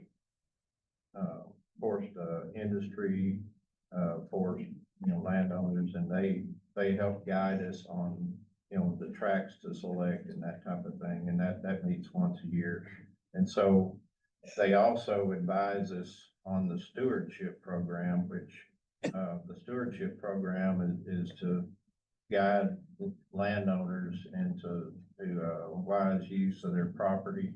And we try to encourage them to get a management plan, and we, tell them all, things that are available to them so that they can manage their, tracks wisely. And they choose multiple objectives, and then we generate a plan, based on their objectives, and that, that's done by both our foresters and, consulting foresters as well. And in fact, the consulting foresters do the lion's share of the stewardship plans right now, and they get paid, $4, per acre, and then there's a minimum, so minimum of 400, so, let's see, what else did forest inventory analysis. So, that's also a program by the U.S. Forest Service, and this, all the states do it, and then they've got within the states, the way they accomplish it is they use, state employees, kind of like contractors, and that's how we act. And so, it's divided up to where you do a fifth of the state, every year. You take plots, and they're very detailed plots, and, the plot information is taken and, passed back to the U.S. Forest Service, and they compile it and make reports based off of the information that we, give them. And so it's about 805 plots a year, and they're on a 3 mile by 3 mile grid, and you've got permanent plots that they go to, that they always go to, once every 5 years. And so, that's basically what forest inventory analysis is about. I think and then, Chandler's got a set of programs that he manages, and I'll talk about that. Yeah, so, under my supervision are the DFD activities, the forest health programs, and the urban forestry program. Like Jim, a lot of programs that provide services to our Kansans. We do our best to utilize federal funds to supplement that. So all the salaries for responding to someone for forest health doesn't all come out of the state budget. We also get reimbursement from Forestry for that. So, well, part of our job is finding clever ways to bring in funding to support that. So going back to the three areas under me, BMP, Kyle touched on earlier today, but we employ one forester that works statewide that, responds to any BMP, inquiries or needs a check to ensure compliance with water quality. So we'll do that as well as periodically issue an implementation survey. So later this year, for example, we'll have a survey of timber harvests in recent years. We're quantifying the implementation rates of best management practices on those cuts. So all of that is voluntary. We're not regulatory in that respect. But it's because we have good implementation rates and we do surveys that prove that keep us from being regulatory in that aspect. Moving on to forest health, that's my personal area of expertise, but it's really just monitoring any damaging factors across the landscape, insect disease or anything really for that matter.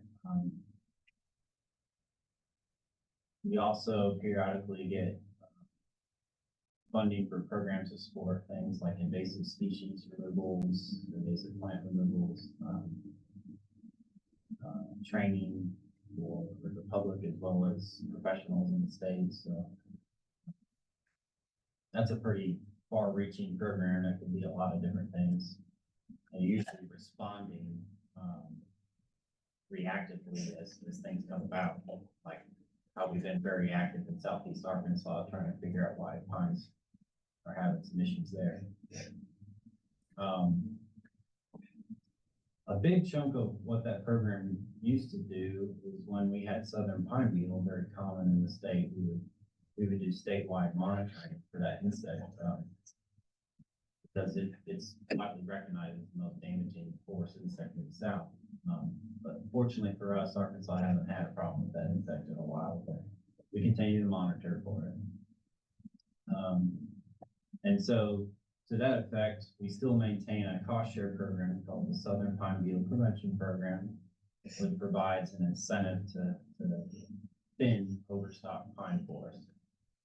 I will say the funding for that program has definitely dwindled over recent history, because it's been more than 30 years since it started. But we still encourage the goals of it to not have overstocked pine out there and lower risk to bark beetles. It's especially challenging today, knowing how difficult it is to move pulpwood. The last program area, urban forestry. One of the things I'm proud of our team with doing is ensuring that we have certified arborists across the state. So some of our foresters, actually not just foresters, kind of rangers as well, that are certified arborists, the national recognition by International Society of Arboriculture. And so if a call comes in about a tree in residential setting rather than the rural forest landscape, so we can respond and help a landowner in that way.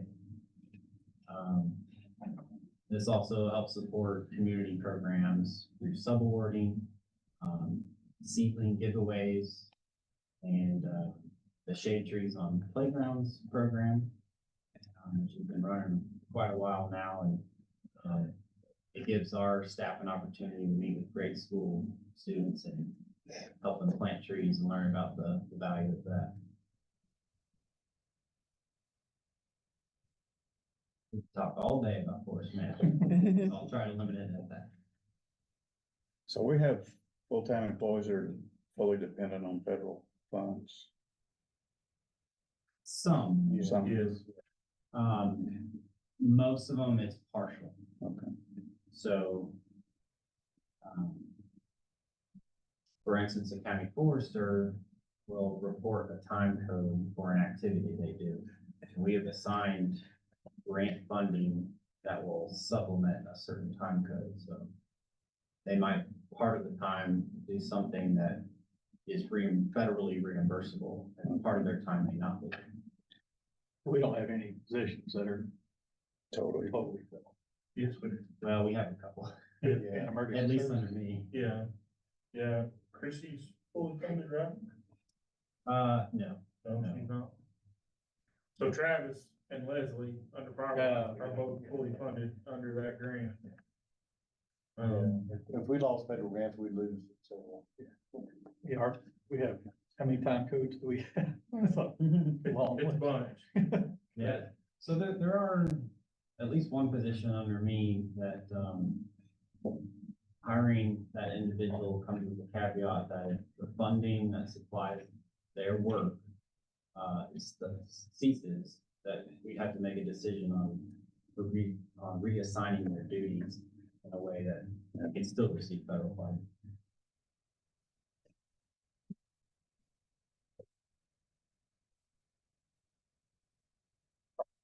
Alright. So I'm the emergency services director. I have, wear a lot of different hats. So just not programs really, but things that I manage within the division and help with department-wide stuff. The reason I'm the emergency services and not the fire chief like my predecessor was, we have two, emergency services or support functions that the department, manages under Adam. One of those is fire, ESF 4, which we had before, but I was asked to help coordinate ESF 11 as well, which is agricultural and natural resources. The primary agency, it kind of splits between plant industries and livestock and poultry, but I kind of serve as the liaison to Adam for the department. I don't really have to do a whole lot with ESF 11, but I do kind of, I guess, nose into their business a little bit and just help them manage things and make sure that what's being done and make sure the paperwork between us and Adam is taken care of and done correctly. The fire management program is one of the things that I oversee. I don't actually have a lot of firefighters that work under me, but Darren has most of the firefighters, so when we get into fire season, Darren and I, we talk a lot anyway, but it gets even more when we get into fire season. But so I have a fire management officer that works under me, and he does all things fire. He's a type 1 IC, or not IC, but operations chief. So he goes out on federal details and out west, and even did a stint for about 10 days in North Carolina after Hurricane Helene, working with, he's on one of the southern area, U.S. Forest Service Southern Area Type 1 incident management teams. He's on the Southern Area Blue Team, so he goes out and works with them as an operations chief. But he handles all the grants for us, most of the grants for us anyway, the protection grants. But he does that, and then he helps me with just about anything else that I need assistance with. He's kind of my right-hand guy. But he has under him a community wildfire defense grant coordinator. So that's a new grant that was started under the IIJA bill. We'll see how that goes forward. I know there's a lot of talk in Washington about how much of that money is going to be used, going forward. But we have one community wildfire defense grant coordinator. She works 100%. She's 100% funded by the grant.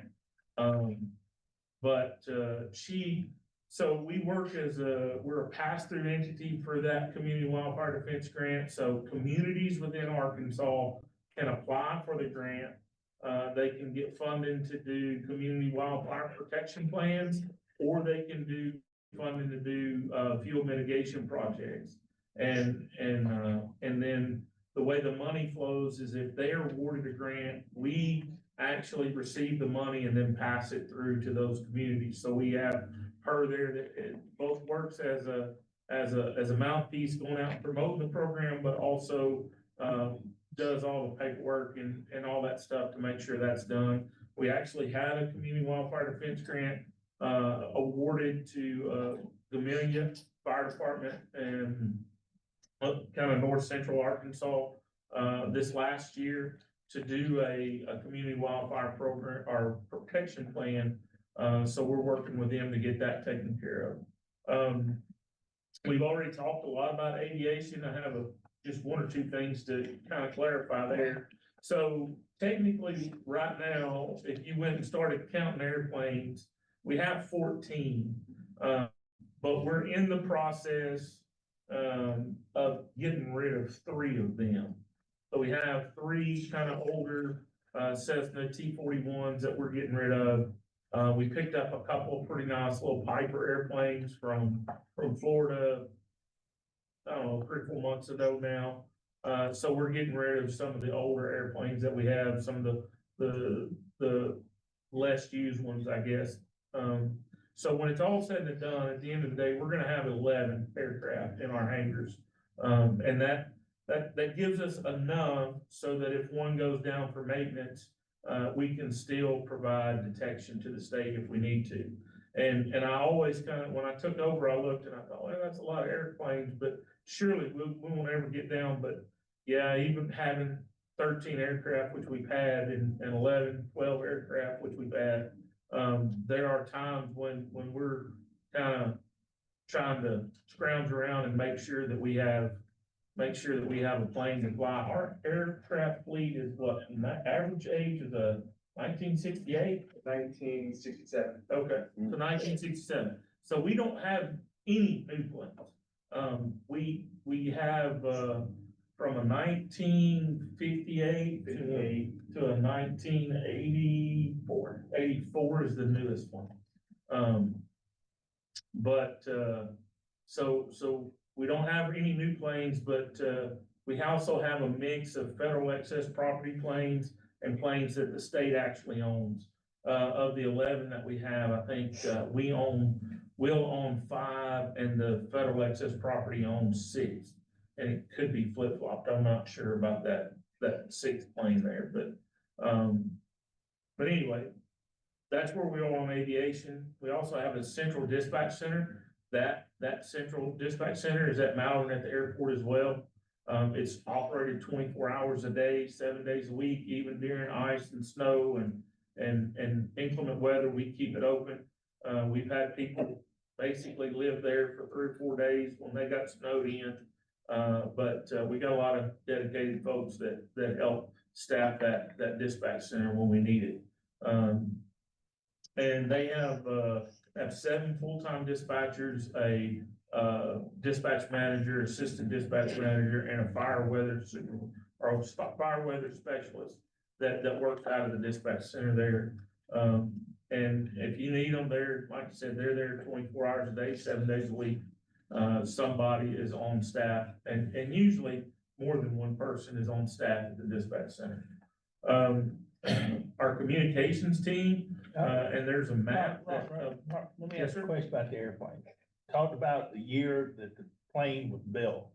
What about how many hours is on the plane engine, or how many engines have been replaced? So how current are they? So we follow FCC guidelines. Okay. And depending on, so it varies depending on plane, and by far, I am no aviation expert. That's his job. But it depends on the plane, but certain planes, they all have a, So they're all FCC certified? FAA certified. Okay, that's all I need to know. Yeah, everything's done by the book, but we stick to the hours and years of service. Meaning if we have to replace an engine, we replace it. Right.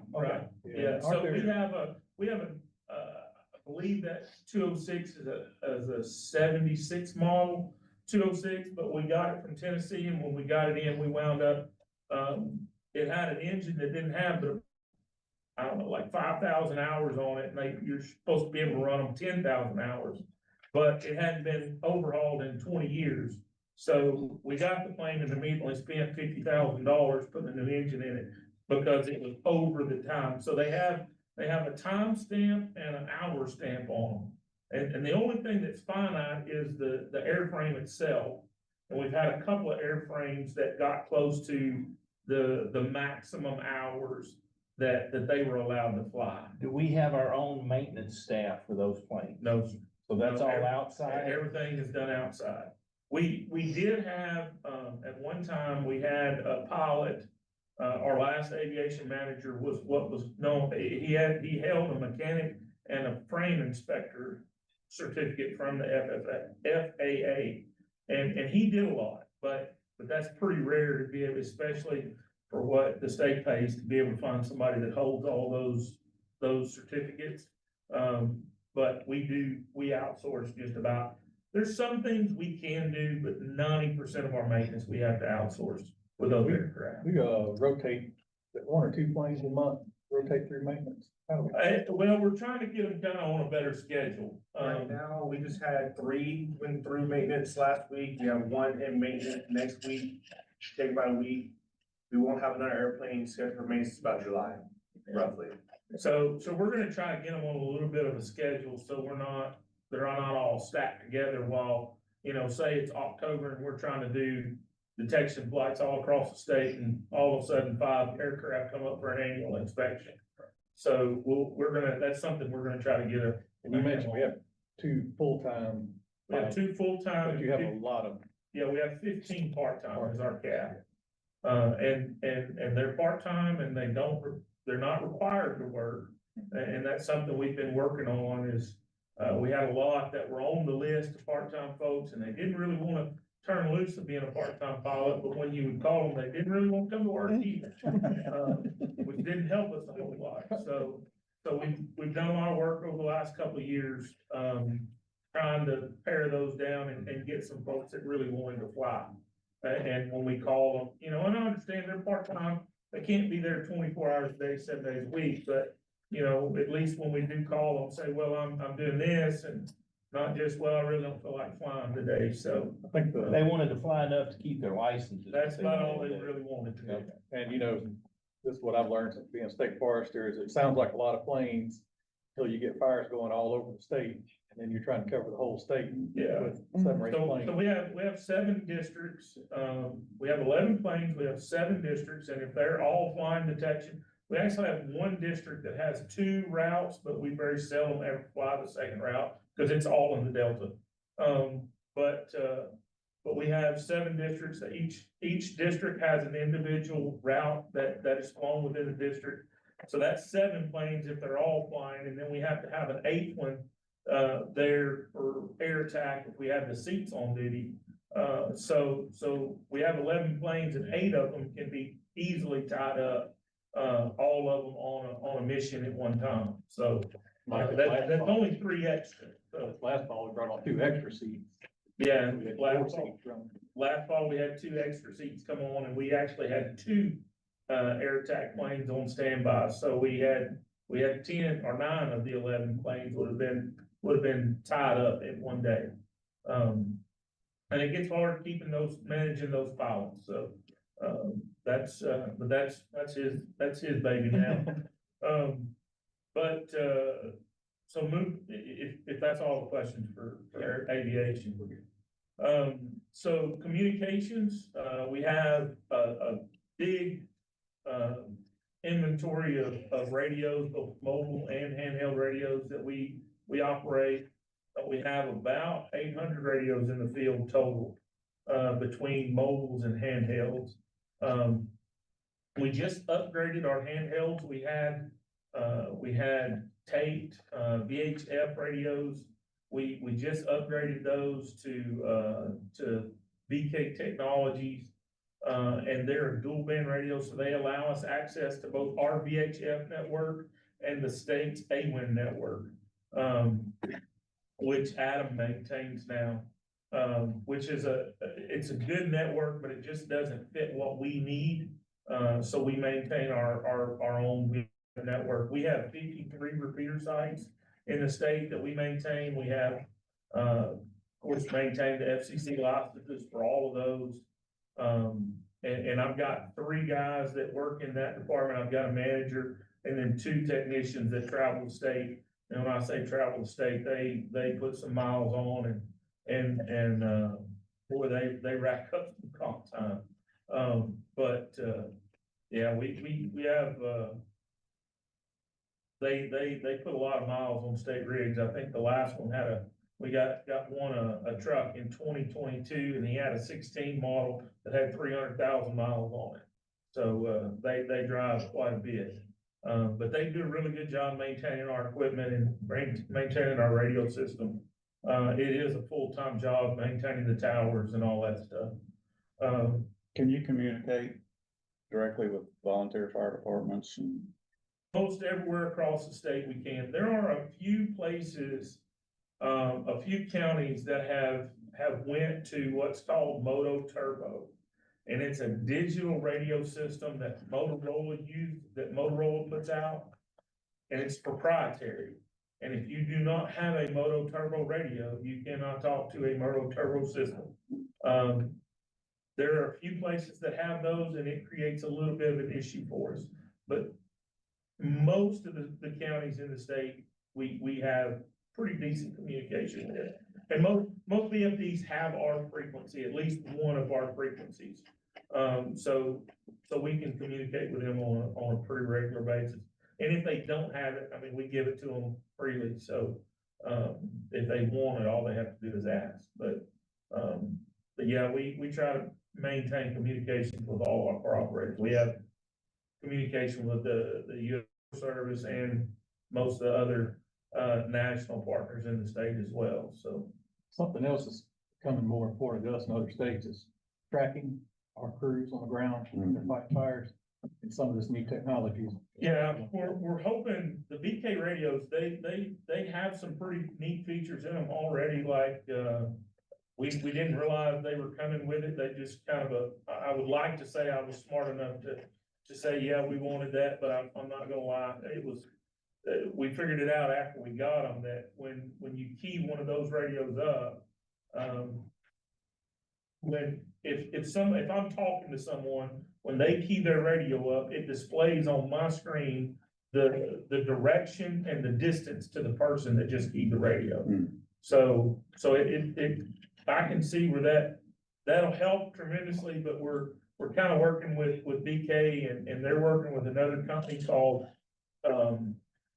ATAC, which is it's actually a military tracking service that was produced by the Air Force.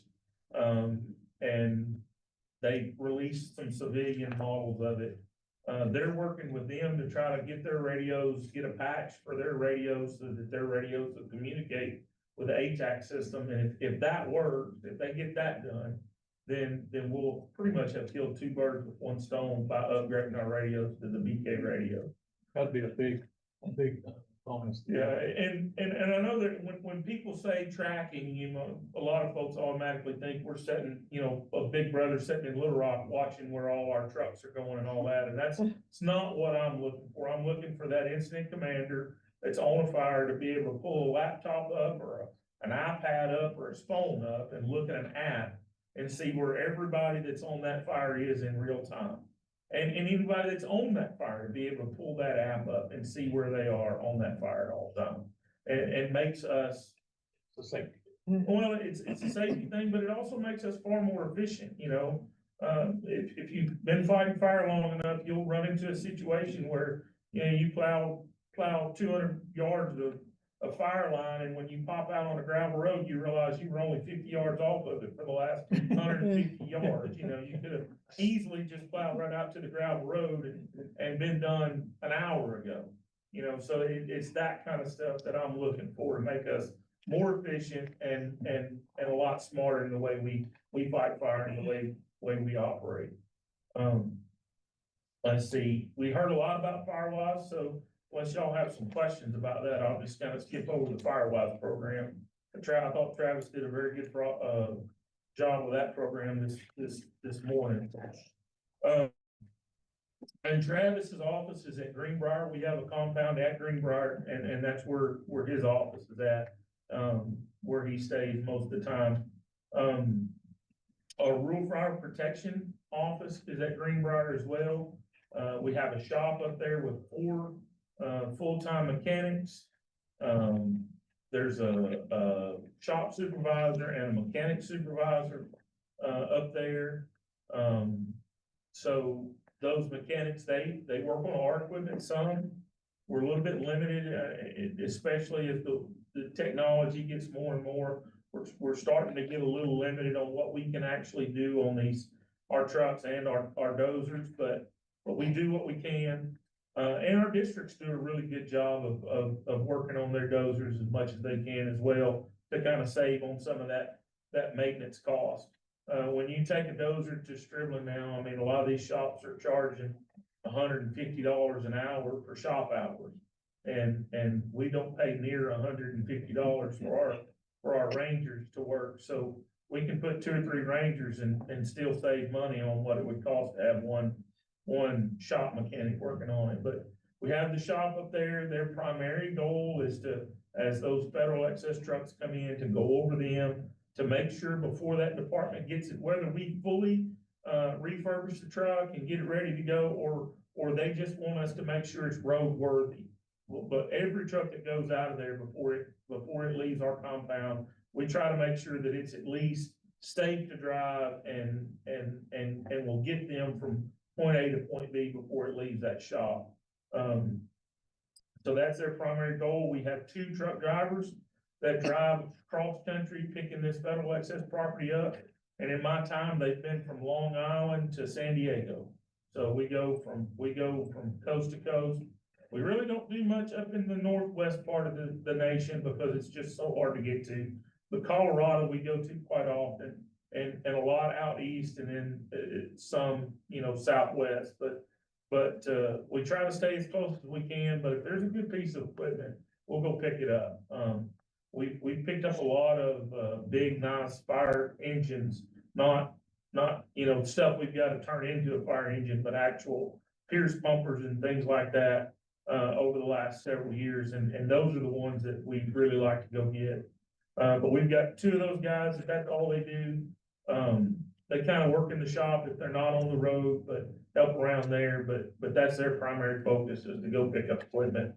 And then we manage that interest-free loan program out of rural fire as well. And then they pick up small stuff too. It's not just big equipment. We get tools, we get toolboxes, we get PPE, different things like that we pick up and bring into the warehouse there. And we give everything out free of charge. The only thing we have charged the department for if they come and got something from us is if we spent money on it. Where places like Adam, their rural fire shop, or their excess property shop, they actually charge people for that stuff. And I don't think they're like gouging anybody. I think it's cost recovery for kind of what they spend going and getting it. But we give everything out for free. So if we get a $10,000 toolbox in, and it has happened, then if the fire department comes and gets it, we give it to them free of charge. Don't charge them anything for going and picking it up or getting it for them. There are just over 900 fire departments in the state of Arkansas that we service. So the VFD are a big partner for us. The way they report fires is a little difficult to sort through, because of mutual aid, and they may have 3 departments that are mutual aid, and they all do a report on the same fire, but it's all counted as 3 different reports in their reporting system. But an educated guess would be for every fire that we report, they probably go to another 4 or 5 fires that we never have to go to. They're mostly small, smaller fires, maybe 2, 3, 4 acres in size would be the biggest ones probably, but for every one fire we go to, they probably go to another 4 or 5. And that's kind of an educated guess.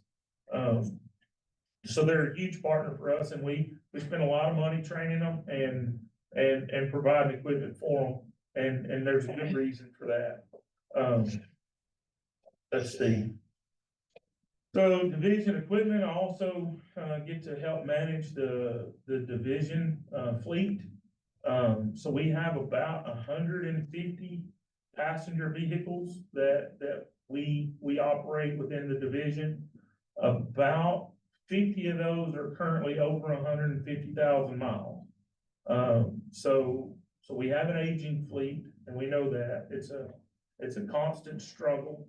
COVID did not help with that at all. We were doing pretty well until COVID hit, and then I think during the kind of the 3 years of the COVID shutdown, I think we were able to buy like one pickup, and that was about it. We have caught up.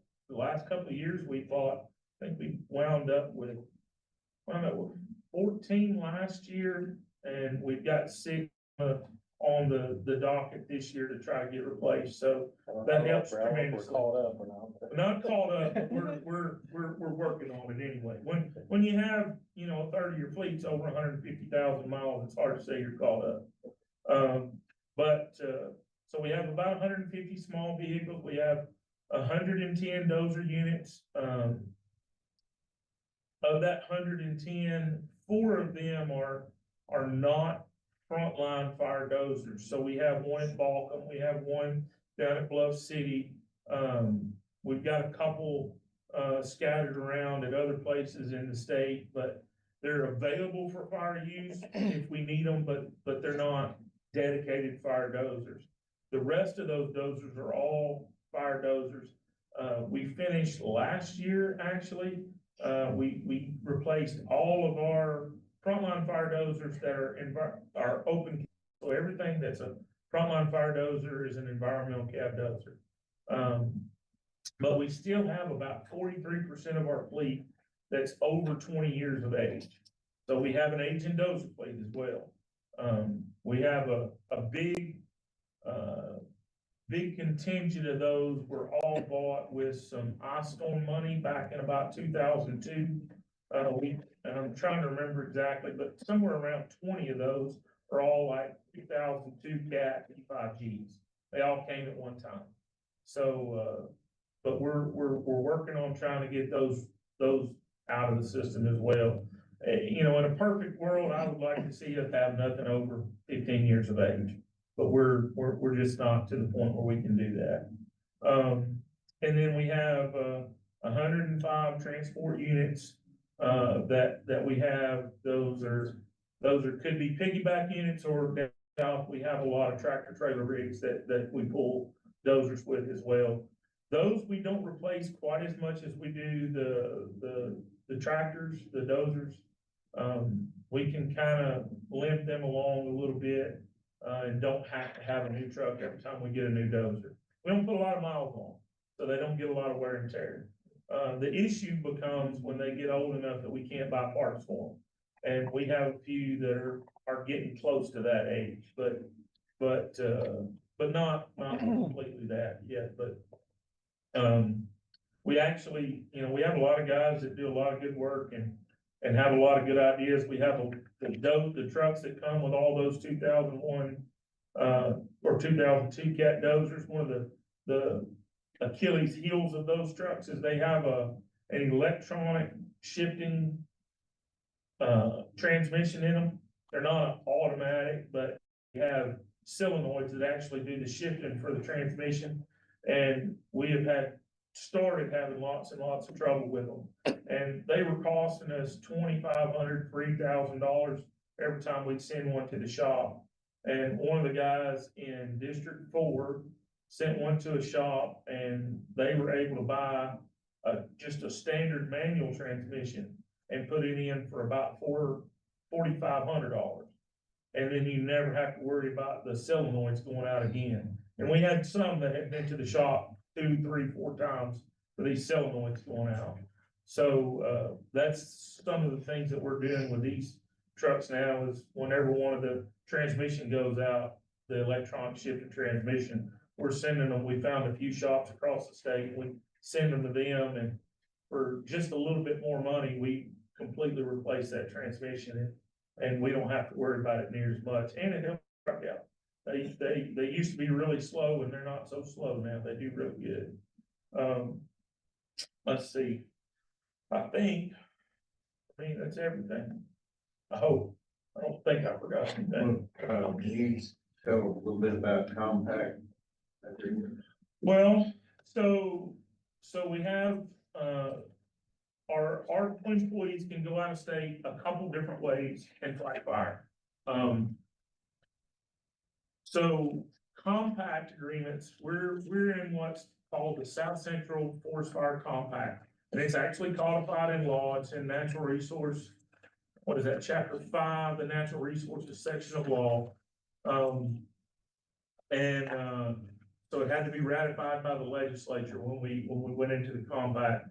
But basically, it's a state-to-state mutual aid agreement with the South Central states, which includes Texas, Oklahoma, Arkansas, Louisiana, and Mississippi. And then the South Central Compact has a mutual aid agreement with the Southeastern Compact, which covers the rest of the Southeast, up to Virginia and West Virginia. So we can send state-to-state compact agreements there. Over the last couple of years, we've been to Louisiana, Kentucky, Mississippi, with those compact agreements. We can also, our people do what's called, AD. So they go out, administratively determine with the U.S. Forest Service. They take leave from us. They subcontract to the state or to the federal government, and they go out and fight fires on an AD status. We have a master cooperator agreement that we have with the U.S. Forest Service that updates this year. And, we're looking at changing some of that and allowing our people to kind of go out, sort of like state compact, but it'd be with the U.S. Forest Service. We'd have an agreement that allowed them to go out and the state would pay for them, would pay their salary while they're out, but the U.S. Forest Service would reimburse us for all their expenses while they're out there, which is what happens with a co-op agreement. They go out and the state that they go to, we send them a bill after they come back, and they reimburse us all of their salary, including benefit, fringe benefit costs and a few other costs that are associated. So anything they spend while they're out, the state that they go to reimburses us. So it helps us a little bit because it kind of, helps reimburse that personnel pot of money and takes them off our dime for a little bit.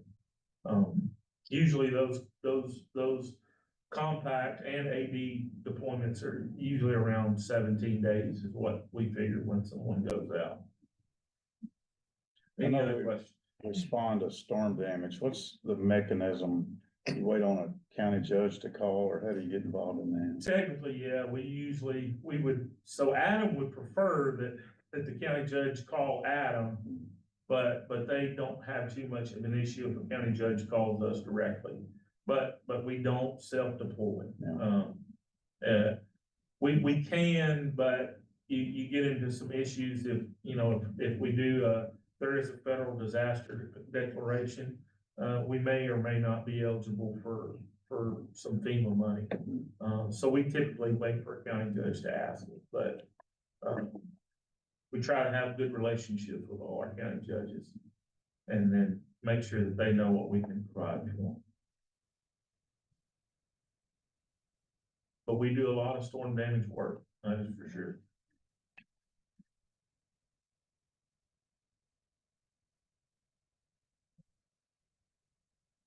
Any other questions for anybody? It's been very helpful.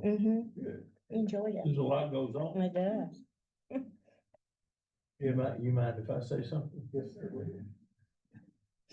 Like everything else, there's a lot goes on from administration to administration, different administrations do things different ways. And we all know people. Okay, well, as a commissioner, we all work with Kyle and Wes before we go asking for something or telling somebody if they need to do something about something, meaning we're in alignment here. There's no wolves, there's no wild Indians. Okay, you know what I'm talking about. Cause what happens is, and depending on the administration and their culture, you create problems for Kyle, we create problems for Wes. And you got people thinking they're helping, and they're actually messing things up. So that's the other part of the orientation is that's what we're all here for, is to help. but it's to help when we're asked to help and we're told what to help with, is the way I would characterize it. And, we haven't had any problems with that, but just while we're sitting here talking, you know, it's, if you're asked to do something, try to do it, but don't be doing something unless Kyle has told you he needs you to do it. That, I mean, I'm not meaning to offend anybody, I'm just trying to help you help him, and that's what our job is. So, thank you. Anything else? Anybody, any questions? I know it's been a long day. If not, then we'll adjourn the, meeting. We need a motion. I don't. Meeting's adjourned. It's done. You gotta pay the gavel. That's what it's.